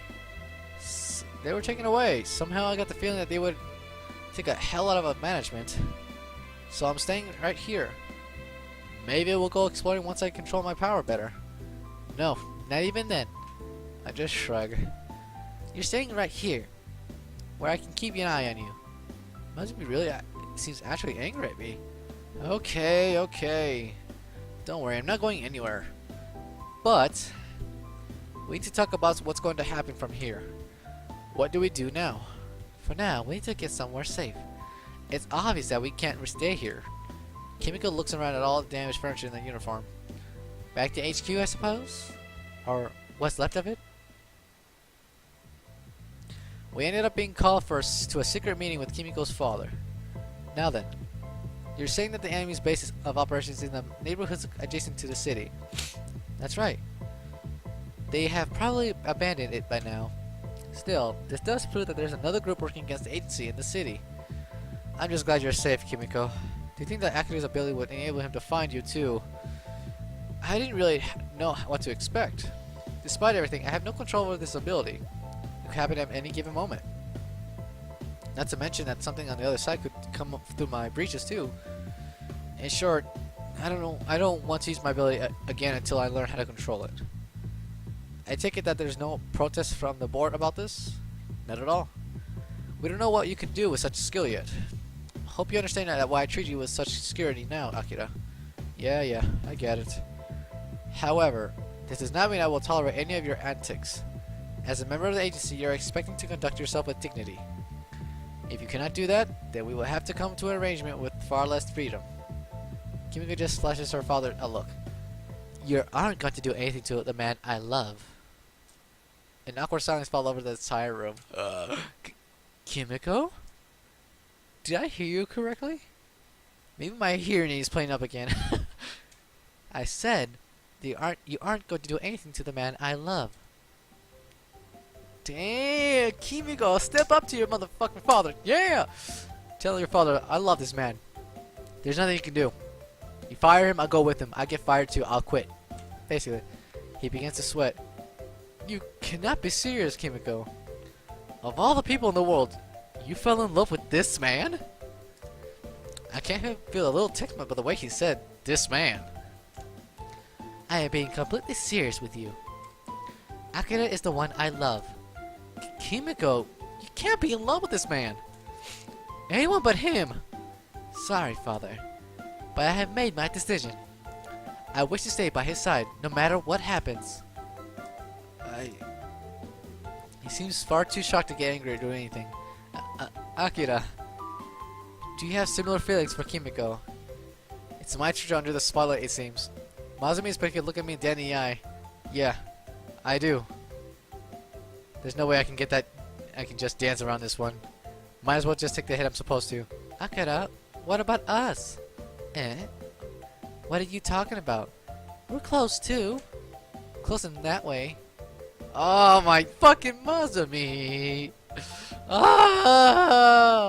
Why? Why do this to me? This whole situation is getting worse and worse as time passes on. The board member, no longer looking like an agency member and more like a concerned father, clears his throat. Oh my god. Sorry, but we are really getting off track. It seems that there are some personal matters which needs to be settled amongst the three of you. We will inform any of your talents will be required when dealing with the traitors among us. Until then, you're all on extended leave. So please settle these matters elsewhere. You will have plenty of time to do so. All of us look at each other. Okay. Good. Oh fuck, cat fight. Akira, you didn't say anything about what you had between Kimiko. Yeah, you're right. I kept both of you in the dark, and to be honest, it was really a disservice to both of you. If you want to resign or whatever, I have no protest. If you just told me, I would have been fine with it. What are you talking about? Polygamy, it hasn't been practiced in this country for centuries. And you're suddenly okay with that? If being in love with Akira also makes Kimiko happy, then I want to be something that we can both. I'm just mad that Akira didn't say something sooner. I think you're missing the point completely. I was here first, right? Well, I'm also annoyed that Akira didn't mention this to me either. I don't want to share him. Aw, come on. You want to fight him or something? Whoa. Let's not go that far. This is rather delicate. If I say one wrong thing, this could blow up in my face pretty quickly. There might not be even HQ left to the two of them being starting to fight each other. I think that fighting each other would be a pointless exercise. That doesn't prove who's really right or wrong. Let's not escalate things here. If that's what you want. But how are we gonna solve this? It's if both of us. No, I don't even want to think about committing polygamy. It's illegal. Why is that illegal, man? Why can't you just love two people at the same time and be fine with it? Why? This is so stupid. I'm just saying, the only thing that's illegal is marrying more than one person. Relationships with multiple partners aren't outlawed. You don't seem to get it, Akira. Marriage is something that I'm very much planning for in the future. I'm okay when I get married. It's just a silly formality. Stop trying to sell this ridiculous idea to me. He's mine. End of story. I'm not going to accept that. I love him as much as you do, if not more. Muzzy stamps her foot. Oh shit. And causes a small crack in the ground. Kimiko seems to sigh. Well, what do you think, Akira? What do I think? About what Muzumi is proposing? She's really putting me on the spot here. Well, I don't want to end up with an all-out brawl here. That's not what I asked. What do you think of this? Can't let a guy dance around the issue a little bit, can you? But she does have a point. There's something which we have to deal with now. Listen, I don't really want to disregard either of your feelings. If it would make both of you happy, then I'd go along with it with no regrets. But would it make you happy, Akira? I don't want to cause you trouble. But the point is that you do what makes you happy too. Right. It honestly wouldn't make me unhappy. I do like both of you. And we can just see what happens later. Why don't we try this, at least? If neither of you end up liking it, then we can work something out. Does that sound fair? I suppose there's nothing wrong with trying it. I have no problem with it either. Very well. But do not think that I will give up on marrying you, Akira. I don't know if I would make a good husband, but okay. I'll whip you into shape. You don't have to worry about a thing. Oh my god, at least we're marrying her, dude. Fuck yes. It feels like I've got myself involved with something very dangerous. Oh well, it can't be any worse than dealing with interdimensional monsters, right? I just hope this isn't the start of far worse things. Her father's gonna come down on me like a falling anvil. I just know it. As for Muzumi's parents, who knows what their ideal would be.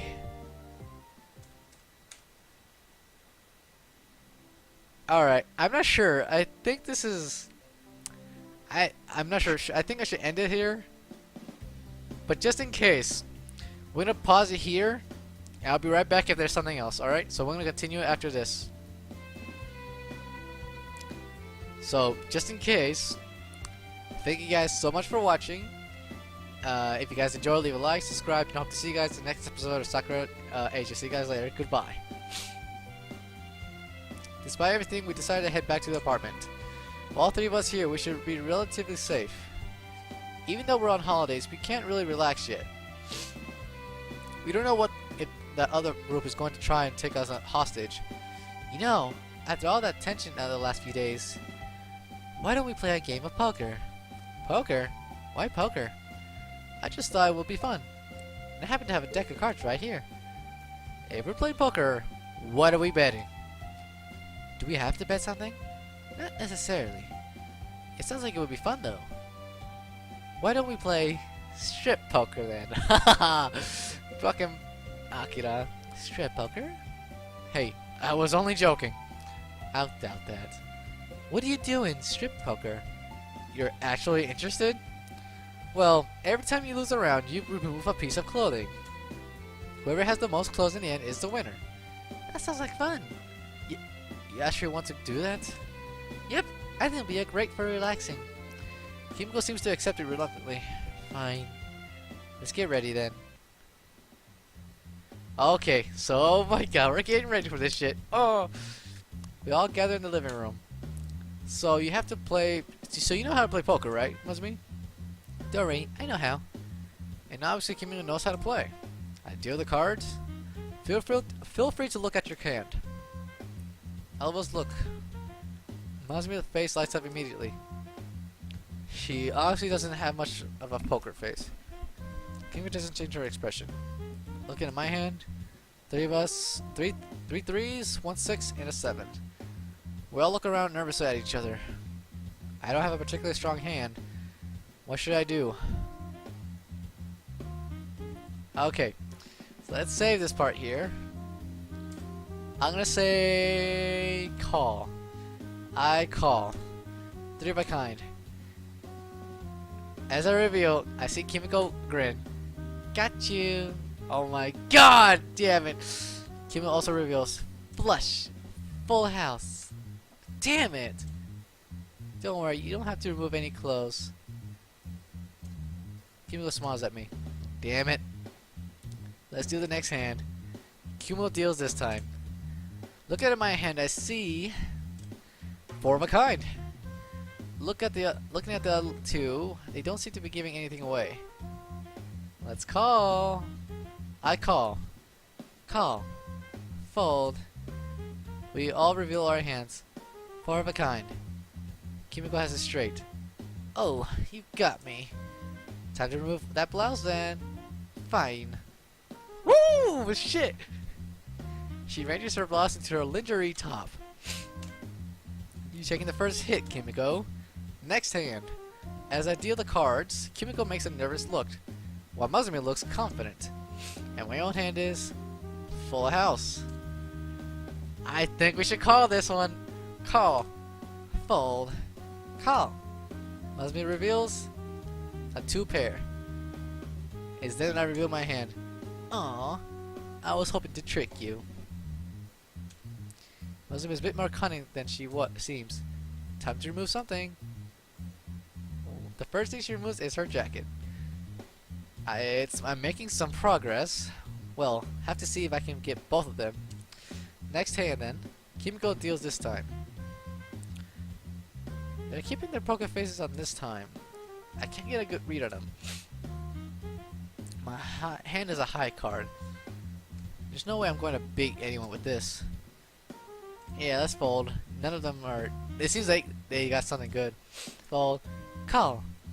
Kimiko reveals 3 of a kind. There's no way I would have won that hand. The next hand is dealt. They have their pocket faces again. And I have a royal flush!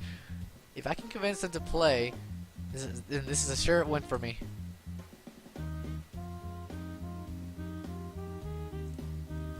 Before I call, I decide to wear a slightly worried look on my face. The other 2 immediately pick it up. They don't give away their thoughts, however. There's no way I'm going to call whenever I get the strongest hand in the game. Let's go. Call. Fold. Also fold. Now why did you choose to do that? You never give away your thoughts. It's obvious that you're doing that on purpose. Yep, you must be really confident you're doing that. Ah, right. I knew it. Nice try, Akira. I think that's enough for tonight. No! Fuck that.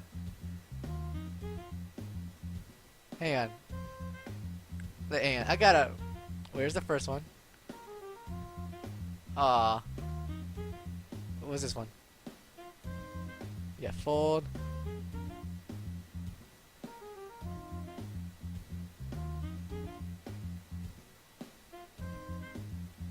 Fold.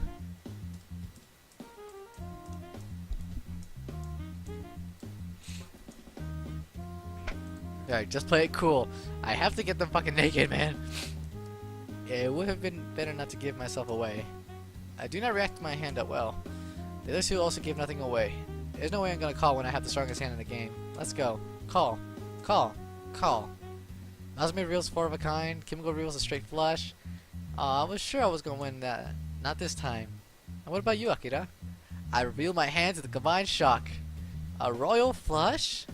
Not what I expected at all. Come on. Time to strip. Okay then. You got me. Oh! I think that's enough for tonight. It's getting late, you know. Oh my god, no! That's a fair point. Wait, hang on. I can't go back, can I? Oh wait. I can go to load. 1 second. Yes. Alright, what was this one?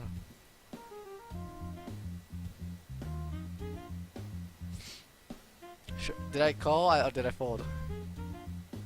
I forgot, damn it, I had to say fold. Flush. Full house. Oh, okay, never mind. Let's call.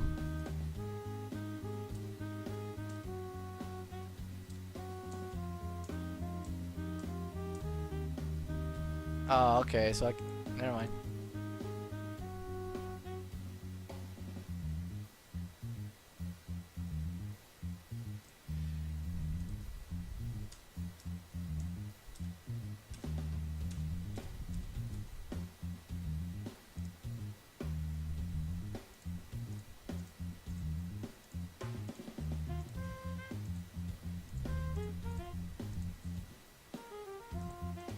Okay, sorry, it was taking a while. I just.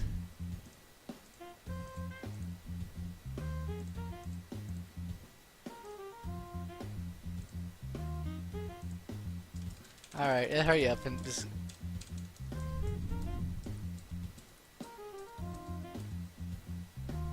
Yeah, I thought they're gonna remove more clothes, but I guess not.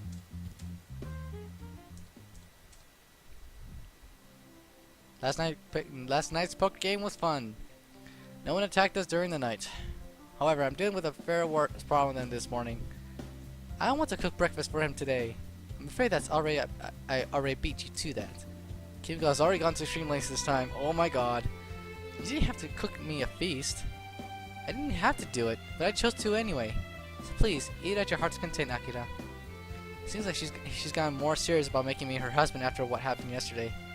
However, I cannot shake off the intense pressure I'm feeling from Azumi too. Let me cook you something too. I've been practicing controlling my strength, so I should be able to hold a frying pan. Have you ever cooked anything before? No, but I can do it. Look, you don't have to force yourself to, but I want to. Damn it, now I'm looking at the bad guy. Sure, give it a try. You had better hurry up, however. Akira might not have any room left for the food after he's done with my cooking. I'll show you. Mazumi wanders over to the stove.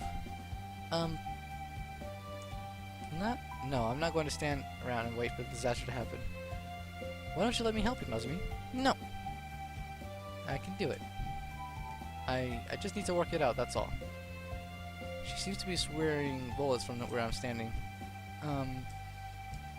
You turn the stove on first. She's petrified though. I knew I should have let my parents do all the cooking. You're as cold as I am, and you still don't know how to cook. Don't judge me. I bet you don't know how to do laundry either, or how to iron a shirt. You can't sew. Well, it's making you really hungry now. I'll show you, Kimiko. She turns on the stove. Next, we should put in the food. Aren't you forgetting a step? And you didn't actually get the stove to light up. Oh no. She turns off the gas. Phew. She's really determined to do it. And I really don't want to see the result of it. Let's try that again. She manages to get the stove light up again. And then the frying pan, she puts it in place. Now the food. She begins tapping her fingers on the chin. Right. I remember now. You need oil on the food won't stick. She's over to the cupboard. Where's the oil? She begins to search high and low for it. I can't find it. There's too much stuff in here. Third shelf on the left. She has a look on her face where she climbed Mount Everest when she finds a bottle of canola oil. I did it. She just needs to be careful not to break the bottle. Kyoko just seems bemused by the whole spectacle. Now we need to pour it in. She starts pouring the oil into the frying pan. A bit too much of it, in fact. Then we put the food in. She's slowly gaining confidence. When she puts her bacon in, she seems to be beaming with pride. This will be the best tasting bacon there ever was. But her dismay, the bacon gets completely submerged in the oil. Oh no, I used too much. Rather than becoming crispy, she ends up with something aimed to boil bacon. Although she looks dejected, she ends up putting it in the plate. I'll eat it myself. Don't forget to turn off the stove off. Oh, I completely forgot. This girl really hasn't been in the kitchen before. I guess if it isn't exactly uncommon for some people who stay too long at home. She completely turns it off. But uses too much of the force on the dial, making it snap. Oh no. Okay. I guess I can't cook then. Look at the plate of soggy, oil-soaked bacon. Taking my knife and fork, I begin to dig into it. What are you doing, Akira? That isn't edible at the slightest. It's not the first time I've served something like this for time for breakfast. Musume's eyes light up when she watches me try my best to force down the food. Akira. She's practically glowing admiration as she watches me. Somehow, I managed to get the bacon down. Let's just hope that it wasn't raw. Next time, don't use too much oil. Okay, I'll do my best. And I have to do something about that dial replaced. What is up, guys? My name is Smashbox and welcome to another episode of Sakura Agent. And last episode, I forgot totally. Something about we get like both of the girls, I guess. They're both Mazumi. Oh my god, I can't remember their fucking names. Let's see if I can get them. So yeah, I guess we did like a stripper pole. I think that was last time. No. I don't know. It was fucking epic last episode. I can tell you that much. Yeah, that much was fucking amazing. Oh wait, no. We were doing not strip club. We were doing fucking we were rescuing Kiriko, I think it was Kuroko. Oh my god, I forgot her name. And I love her. What the fuck? Alright, let's continue on. Let's see if I can remember their names. Fucking hell. Mazumi seemed rather embarrassed about damaging my stove. We're currently on a clothing store looking for new jackets for me. Kimiko! God damn it! I can't remember Kimiko, seriously? What about this one? Nah, not my style. Kimiko sighs and just puts it back. We've been here for 20 minutes. I'm going to wait out the front for you. Until you pick something, we aren't leaving. I just shrug. If that's how it's gonna be, of course that's how it's gonna be. Look how dirty your clothes are. All battered and torn and ripped. You seriously need to buy something new. Oh, Mazumi stays quiet. Alright, alright. Kimiko practically storms off, leaving Mazumi and I alone. Hey, Akira. What's up, rookie? Can you call me by my name, please? I don't like being called rookie. If that's what you want, sure. Did you need something? Well, she seems really nervous about for some reason. What is it? I'm really sorry about the stove. You shouldn't worry about it. We can get some home renovations from the agency and get a brand new stove. Wouldn't that be great? No. I want to make it up to you myself. Wait, what? Okay, girl. I think you need to calm down. Hang on. 1 second. There you go. Now you can see my full face. Yeah, that's my mouth. Alright, let's go back down. Fuck that. You don't want to see my fucking pimples and shit. Alright. One more. There you go. Alright. So, in the way that only I can. What do you mean?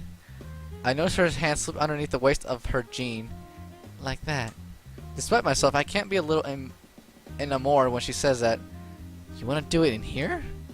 What if we get caught? Isn't that part of the thrill? She quietly looks up at me. Please, Akira. Let me make it up to you. I look around me. Fortunately, the shop is fairly large. We could probably get away with it in just one of remote corners. Could have swore I heard my dog bark. No. Follow me. I take her by the hand and lead her to the men's coat section. Well, she slips on the bottom of her jeans and bends over. Take me, Akira. I reach down my zipper, unable to hold back my own lust. Oh god. Holy crap. Okay, so they're fucking in the men's clothing. They don't show dick at all like the other Sakura games, like freaking from not Wing Cloud. This is Wing Cloud. Senkai Project, I think that's what it was. I don't know. But why no fucking dick? I mean, I'm not into dicks. I'm just saying why is it, this just shows. Okay, whatever. I'm not gay. Let's just say that. Alright. But damn. She's taking it like a champ. Them titty those over here. I'm not sure if you can see it, but damn.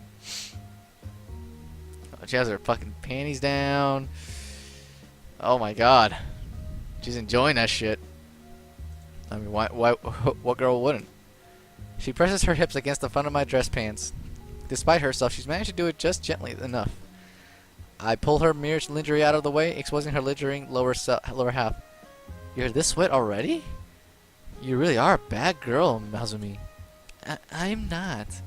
I grab her butt with both hands, kneading the soft flesh. If feels luxurious in my hands, so soft and silky. Satisfied with kneeling it, I pull my shaft out of my pants. Gently I press up against her waiting lips, only to pull it back. Why? Don't raise your voice. You wouldn't want someone to notice, would you? She quietly nods. Good. I press the tip of my shaft against it, and very slowly ease my way inside her. It's so hot. It seems her pussy's walls don't have super strength. Instead, they're massaging my shaft gently. Now that's very nice. With little ceremony, I begin thrusting into her. She grips a little bit of the coat and she grips a little bit onto the coat in front of her, trying to hold her balance. I feeling you inside me. It feels so good, Akira. The feeling of your dick pushing into me. I make a quiet shushing noise. Shh. You don't want to get caught, do you? She does her best to stay quiet then, but we can't ignore the hot, wet sound of my hips slapping against the back of her thighs. Oh, there he goes. Uh-huh. She can't but let us slip out every now and then. This is so hard. You're so mean, Akira. Who's the one who suggested this? You're still a bully. I begin to speed up my motions. Not so fast. She seals her lips closed, doing her best not to make any noise. But I can feel her body quivering around my shaft. Her walls clamp down, sealing my entire dick in an unimaginable tightness. I can't hold back any longer. My cum shoots out from my shaft, pumping a massive hot load into her. I pull out and end up spraying all over her back and legs too. The sheer feeling of satisfaction almost causes my legs to give out for a moment. Mazumi also quietly came, her fluids dripping down her legs. That was so good. She quietly whispers that as she pants. Yeah, that was amazing. Amazing. I take her somewhere to get cleaned up before we meet up with Kimiko again. Fortunately, she expected me to take a really long time with clothes shopping. It took you too long enough. How is that you managed to take a long just to find a suit, Akira? It's just how I am, you know. Have I ever been any different? Not really, no. I take my time when choosing my new clothes too. So it's perfectly okay. Kimiko just gives her a funny look. What? What'd I do? That's why I don't have new clothes. I like these ones so far too much to give up on them. You're a big bully, Kimiko. But bully? I am not. You're kind of a bully, it's true. You too, Akira?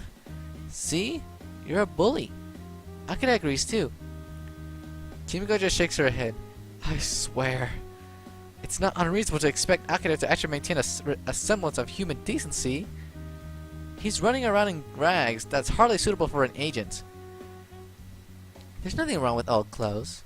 But there is. The two of them continue to argue. Isn't that I have this strange feeling up my spine? You too. Can you feel something? What do you mean? Something wrong, Akira? I can't explain it.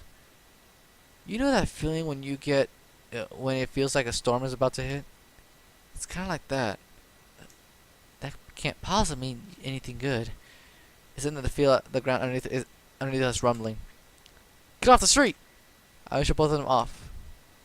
When we look up, my breath escapes from my lips. A gigantic black disc hangs above the city. It's like it swallowed the entire sky and we're looking into some sort of bottomless black hole. Everyone is panicking, unsure to how to react to what they're seeing. It's an incursion! And the biggest one I have ever seen. It's gonna be a complete riot over here unless someone takes control. I run towards the car before Mazumi and Kimiko can stop me. What are you doing, Akira? Get back here! Shit. All of the confused bystanders just look at me. Listen to me, all of you. Something really bad is about to happen. I absolutely can't expect you to remain calm in this situation, but you need to listen to me. Everyone needs to get inside right now. Barricade the entrances and don't come out until the darkness in the sky is gone. If you stay out here, you can get hurt or worse. It's going to sound weird. My day job is taking care of problems like this. My two partners and I are going to handle things out here.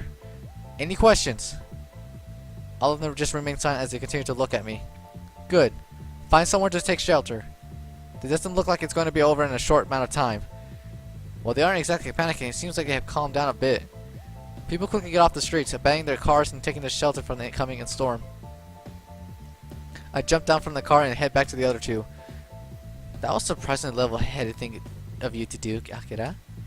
You are so cool. Thanks, you two. But by the looks of things, the breach is going to have something really big come out of it. Yes. I believe we are witnessing what will probably be the largest scale breach ever known in history. To top it off, it's so big that there's no possible way that we can hide the existence of these breaches from the public. So, maybe we'll end up like my town then. That's not necessarily a good thing. The whole point of the agency was to make sure that these people could be safe and live normally. She just looks up in the giant black hole above us. I guess this is the end of working from the shadows. That's fine by me. Let's show them how we did it in my town. Can't wait to stop me. Can't wait to stop me some gremlins. Or stomp me, I think he says. It's supposed to be stomp, I think. Stop me some gremlins and space squids. Entanglers. Space. Squids! Molly stops her foot on the ground, making the earth underneath her shake. Save your energy for the breach. Because it looks like the storm is coming. Then I see thousands, probably tens of thousands of tiny black dots in the sky. Raining down like drops of water. Oh god, this is going to be fucking hectic. But I know that this is no summer rain. This is a rain of destruction. Creatures I cannot even begin to describe are falling out of the sky, landing all over the city. Well then, looks like we have a job to do. Are you ready? Both of them nod. Yes, master. I can already see an elaborate looking rifle forming Kimiko's hand. Or, sorry. I don't know how the fucking gun goes. Or, I don't know. Fuck it. More than ready. Let's destroy some invaders. Mazumi shows off a few martial arts moves. I've been practicing for something like this. I'm keen to show you what I can do, Akira. Good. I look down at my pistol. Well, that's all I've got. Might as well make it work. I don't want to make Mikimo use any more energy than she has to. So, the epicenter of this event appears to be a couple of blocks away. We should head there and investigate. Sounds good to me. Mazumi eagerly begins running ahead. Vast hordes of enemies appear before us, far more numerous than I have ever seen before. But with no fear or hesitation, Mazumi dives headfirst into them. The loud boom of her blow as it collides with enemies' lines echoes through the whole area. Kimiko starts firing, but to my surprise, she's firing at the air. When her projectiles explode, I begin to understand what she's doing. You made a flank cannon. Yep, I'll deal with them in the air. Mazumi, deal with them in the ground. I'll get whatever's left. Damn, dude, the girl's doing all the work. Such an asshole. It's getting out the same shit. Sure enough, Kimiko is destroying those things before they even have a chance to touch the ground.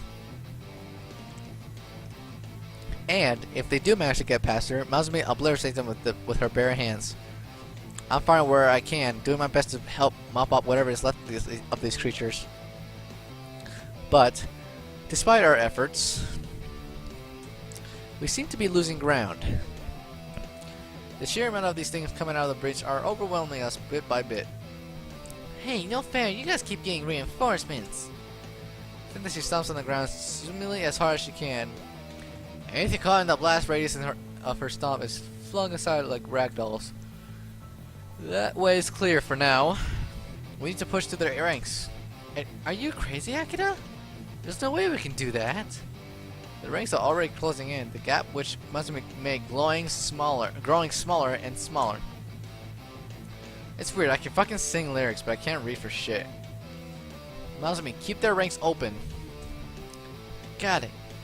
I look back at Kimiko. Trust me on this. Okay. She smiles at me. As we rush through, we continue to assess the situation. It's not closing. Whatever this breach is, it's not closing. And there's already way too many of them for the agency to handle. We need another solution, and fast. Damn it. Wait, look at the sky. As we continue to run, we see something pouring from below. Some sort of energy is rushing towards the sky. That's at the epicenter of this breach. What is happening? We need to get there right away. I know. Oh my god. If I were to take a guess, this breach was started by someone else. And whatever there is holding it open. Come on then. But before we get any further, a massive creature blocks our way. It appears to be a much longer, much angrier version of the gorilla wolf thing that I have seen in the HQ. Their ranks quickly form a circle around us. We can take it down. Just buy me some. Leave it to me, Kimiko. Mazumi steps in front of us. The beast lets out a growl at her, and its claws gleaming like obsidian. It takes one step to the side, crushing the entire group of hapless invaders. Mazumi begins to step to the side too. The two of them cycle each other. I gotta hear myself like shit. Whatever this thing is, it's far smarter than the countless gremlins and entanglers surrounding it. It's sizing Mazumi up. I can only stand by and wait for Kimiko to finish conjuring whatever it is she has in mind. The beast swipes one massive hand at Mazumi. She manages to stop it dead in its tracks with a well-aimed punch. However, she isn't overwhelming it when it comes to strength. She seems to only barely to be able to hold it back. Someone with strength like my own. Amazing! She begins to push back as hard as she can against its paw. The ground underneath her crackling from her efforts.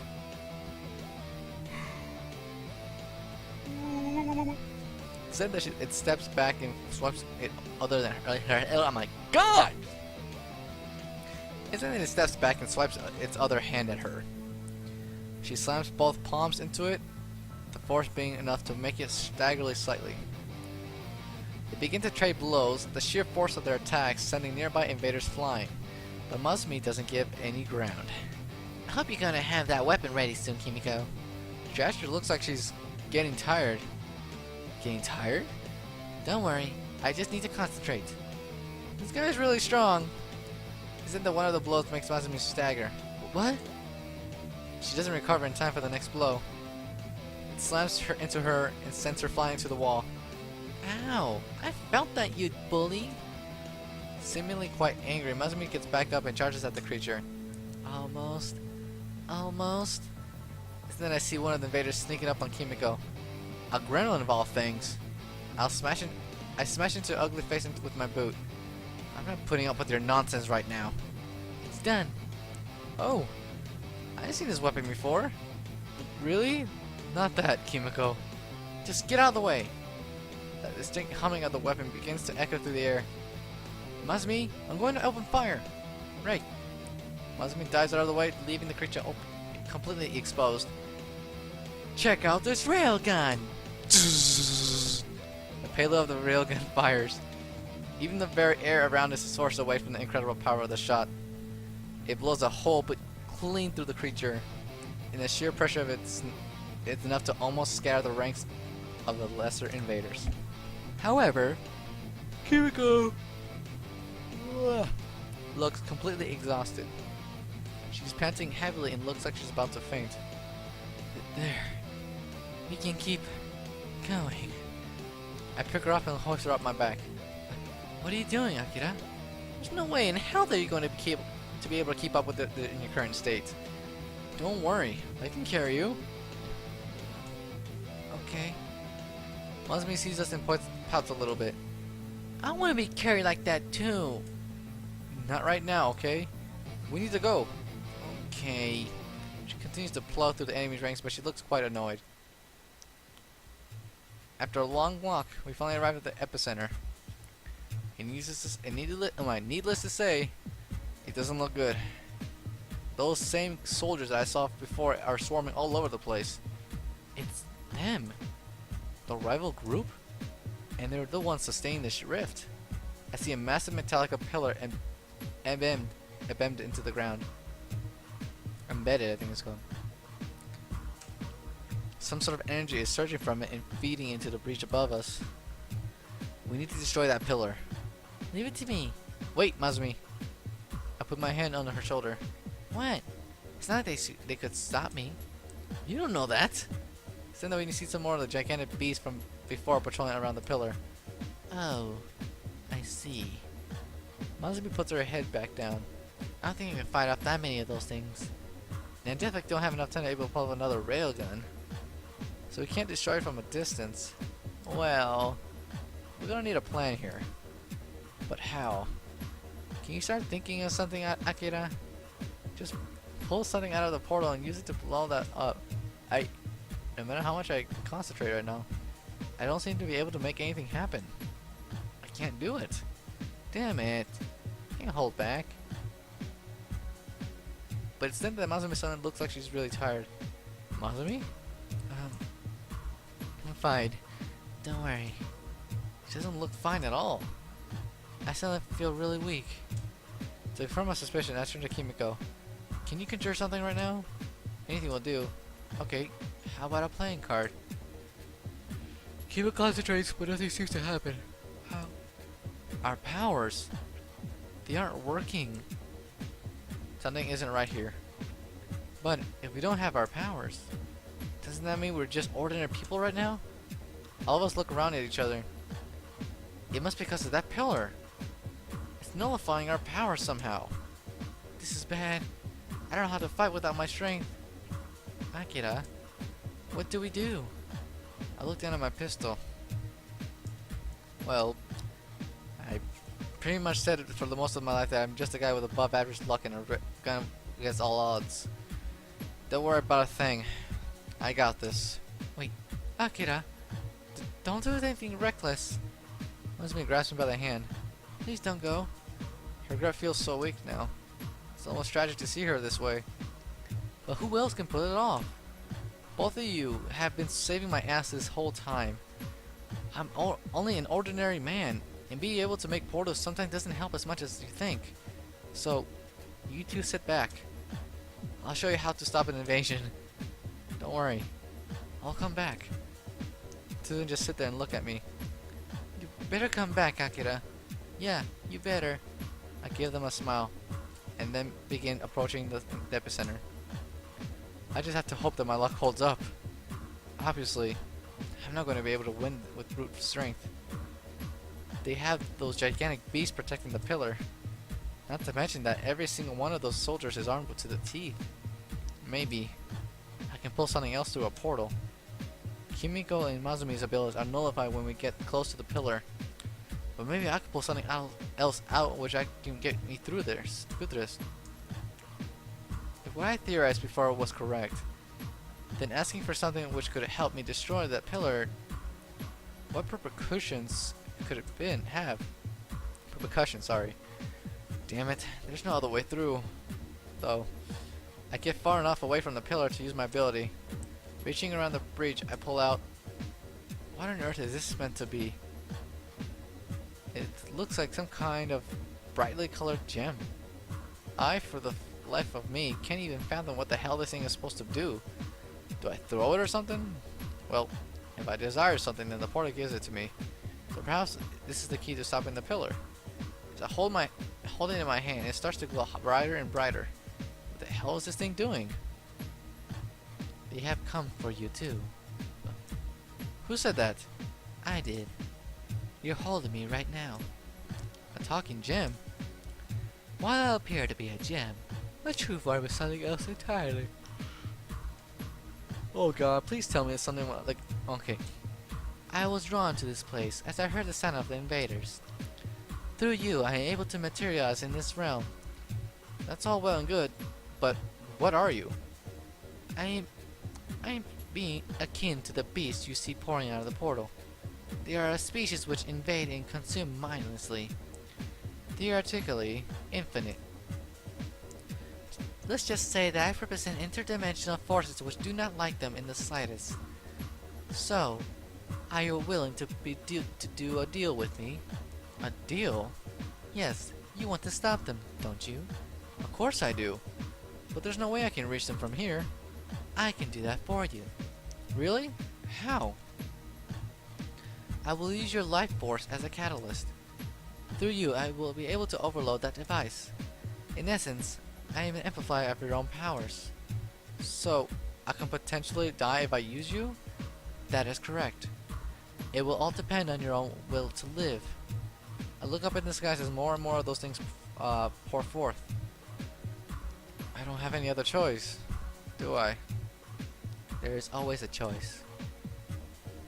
The question is if you want to live with the consequences of those choices. I can't.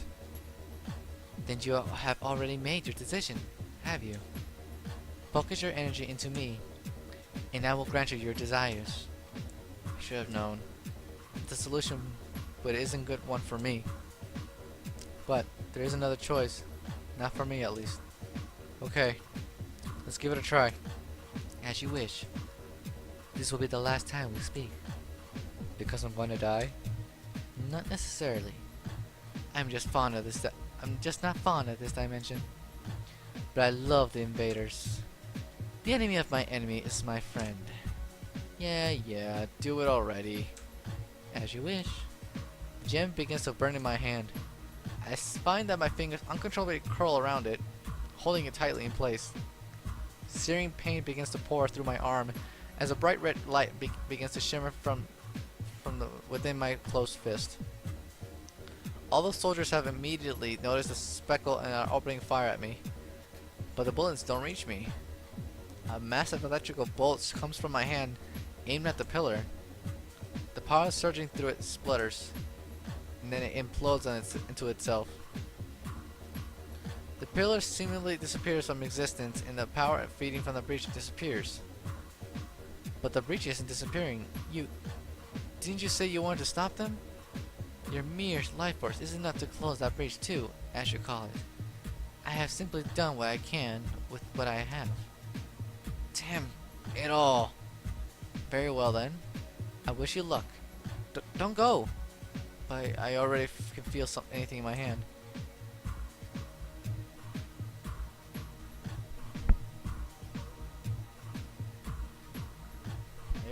I feel like I hear something.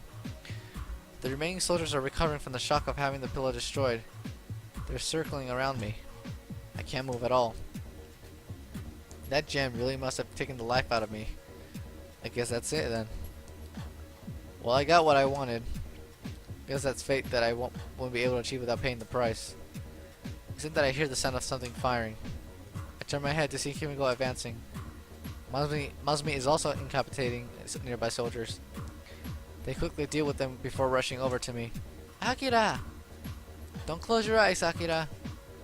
I'm so tired. I feel like falling asleep. Yeah, we stopped the invasion. Oh shit. Is this a dream? Or am I somewhere else in between life and death? An image is before my mind, becoming clear by the moment. Wait. Oh my god. Okay, boy. Let's save that part. What is up, guys? My name is Steel, and welcome to another episode of Sakura Agent. Last episode, we had to stop an invasion, finally, and we finally boned Masumi.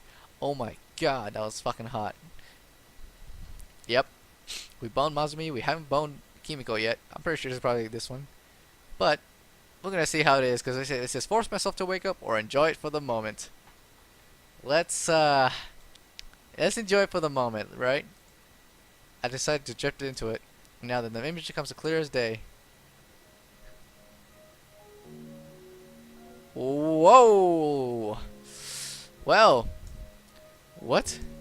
An entangler assaulting both Masumi and Kimiko? And it looks like they're enjoying it? Part of me feels disgusted. The other part of me remembers all those comics I read about girls and the tentacles. And that part seems to be winning. Kimiko and Masumi are exchanging a sloppy kiss at the tentacles are measly writhing all over them. A fat tentacle is squishing them between their legs and bumpy surface sliding all over them. This feels so good. I wish I could be violated by a space squid all day. Okay, I'm definitely sure this is your dream now. There's no way that this would happen. But I'll be damned if it isn't really hot in a weird way. The two of them are rubbing their chests together, their hard nipples bumping up against each other. Their soft flesh squishes and it's rubbing frictionlessly between each other. I can't help but wonder what it would be like if I put something on mine in between them. Damn it, if only I could move. The entangler continues to use his tentacles, now choosing to assault their pussies. It pushes in and out of them. The expression in both of their faces become increasingly lewd. Oh my god. It did go in between their pussies. More. Give me more. Kimiko cries out as the entangler and focuses attention on her. I want it too. Give it to me. Masumi lets out a loud moan as the entangler's tentacles begin to squeeze around her. Oh my god! Her breast. The two of them begin to rub their lower halves together while two tentacles penetrate them both. I'm going to come. Me too. Together, the two of them come so hard that they completely sprays their love juice all over them within tentacles around them. Damn, that was really hot. Not that I ever let the entangler get anywhere near these two, but damn. This is what afterlife is filled with. Lewd dreams with cater to my deepest desires. But now I feel like the dream's fading. I guess all good things have to come to an end. Well, I'm gonna go back to see how that shit happens. Oh, I can't go back. Okay, so let's go to save. Oh no, I don't want to overwrite it. So let's go with this. So load. It's forcing myself to wake up. Now it's probably not a good time to sleep, considering everything that happened. Maybe we should wake up from this dream. Okay, so it's the same thing, I think. So save, load.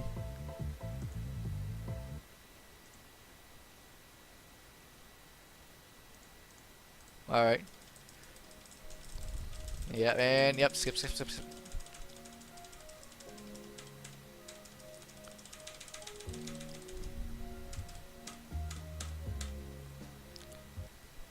Yeah, wake up at HQ.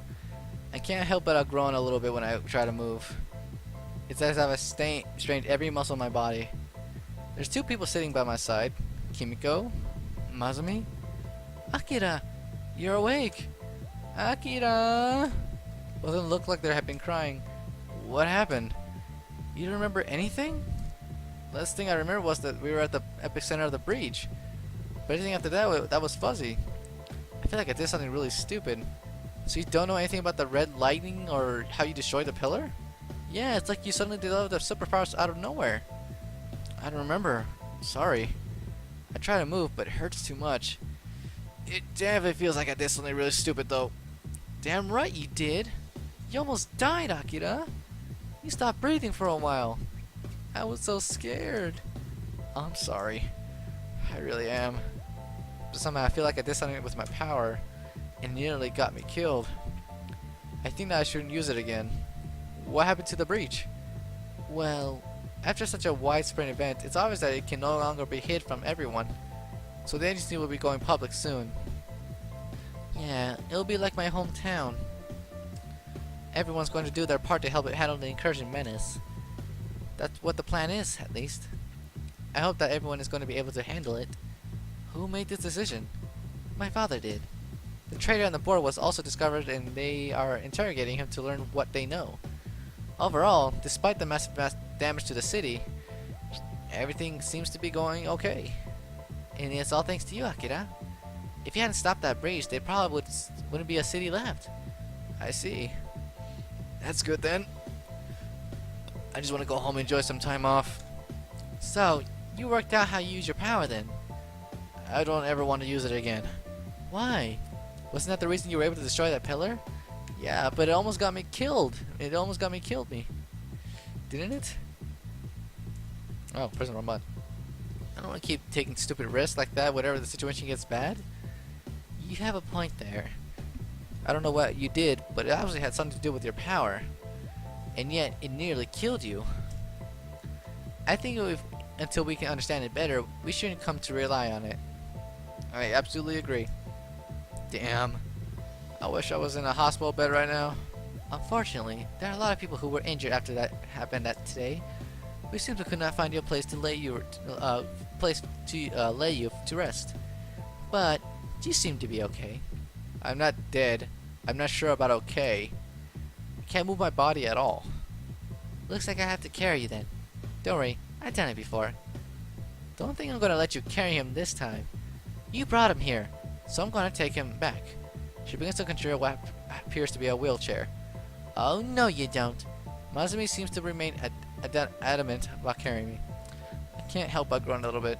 It's nice that you two care, but if neither of you can decide who wants to carry me, then I'll carry myself. You already said you can't move. So stop trying to act tough, Akira. Yeah, just let me carry you. Let me carry him. You mean? No. The two of them continue to argue when we hear something walking up. I hate to interrupt your lover's quarrel, but I have something I want to share personally with Akira. He looks at me. On behalf of the agency's board member, we'd like to give you extended leave until you have fully recovered. You may have an all-expenses paid trip to anywhere in the world you would like. In addition, we are more than happy to fulfill any further requests you may have. How about promotion? Given the circumstances, not an unreasonable request. Enjoy your promotion, Agent Akira. I would also like to inform Mazumi that she is a fully pledged agency member now. Really? Mazumi pumps her fist in the air, her sudden movement causing a gust of wind through the hall. I did it! Yes, yes. And Kimiko, he trails off. Is there anything you want? You don't have to remain an assistant if you don't want to. I'm happy where I am, Father. Very well. Remember that if you change your mind, I will be right here. I won't, but thank you.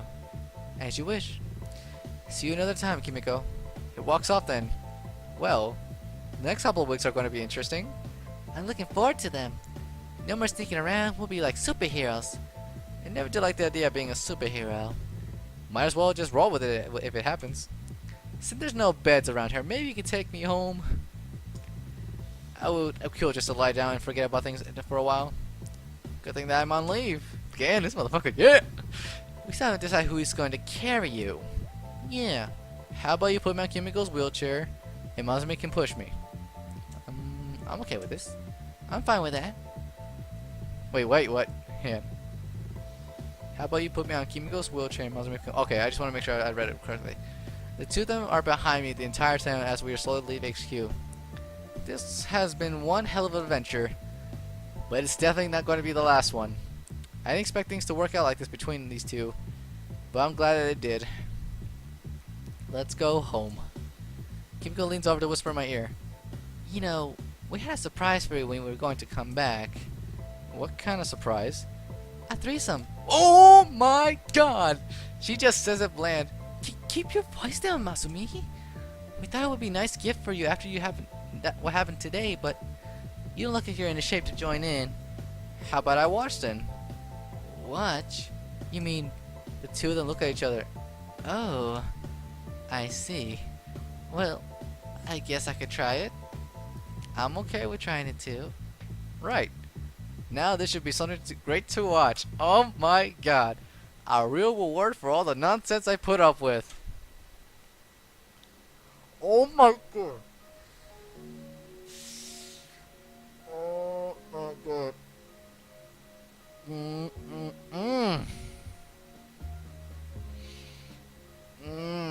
God, this is fucking hot. Loud slurping echoes through the apartment.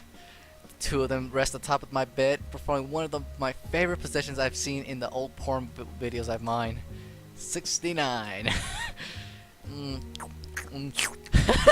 I can't, no. Both of them seem to be enjoying themselves. Seeing them entwined in each other and everything they have laid bare. That's so damn hot. The entire time I'm watching, I can feel my rigid member pressing against the confines of my pants. While I can't join in, this is really hot to watch. Maybe I should ask them to do me some servicing when they're done. Watching Kimiko's soft thighs squish around Mazumi's head, something about that is really hot to me. Oh my god, fucking Mazumi's thighs. Mazumi's tongue is flicking up against Kimiko's clit. I can just tell. Every time a slurp echoes from there, I can see Kimiko's quiver a little bit. Mazumi is just as sensitive too. I can see clear beads of liquid dripping from in between their faces. If only I weren't injured. The things I would be doing to both of them right now. It will be a night they would never forget. Mazumi begins to press her hips against Kimiko's face, rubbing her pussy all over it. It's soon a sticky, sloppy mess. Kimiko does the same, leaving the telltale signs of her arousal all over Mazumi's face too. Even the very sheets underneath them are becoming soaked. Oh, both of them are... Muffled groans come from both of them as they intently lick each other's pussies. They must be getting close by now. There's no way that either of them could withstand such an intense assault.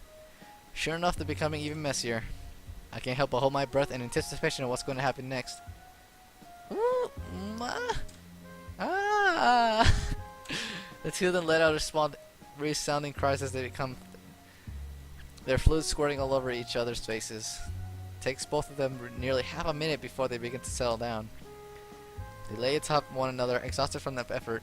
Want to join us, Akira? We're waiting for you. I sure do want to join you. Now this will definitely become something to remember.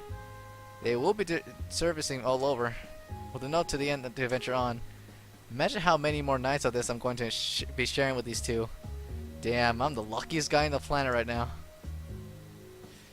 You lucky son of a bitch! Woo! Damn, 2 girls in one fucking story. Oh my god. Let's see. We got plenty of fucking CGs here. Look, here's that one. I just want to make sure I unlocked every single one. What? Oh my god, please don't tell me that's the one for the fucking, what's that one? I still haven't unlocked all of them yet. Oh, this ain't going down like that, nothing. I will, and I will. I have every single CG opened. I will. So, that is the end of this game, guys. Thank you guys so much for sticking to me to the end of Sakura Agent if you guys are still here. Thank you guys so much for watching, and I hope to see us in the next episode or whatever show or whatever game I play. Yep, I'm done with this game, but I hope they make another one, which I should look into Patreon to see for the, I guess, Wing Cloud to see. Oh, that's another fucking game. Yeah. So, thank you guys so much for watching. See you guys later. Goodbye.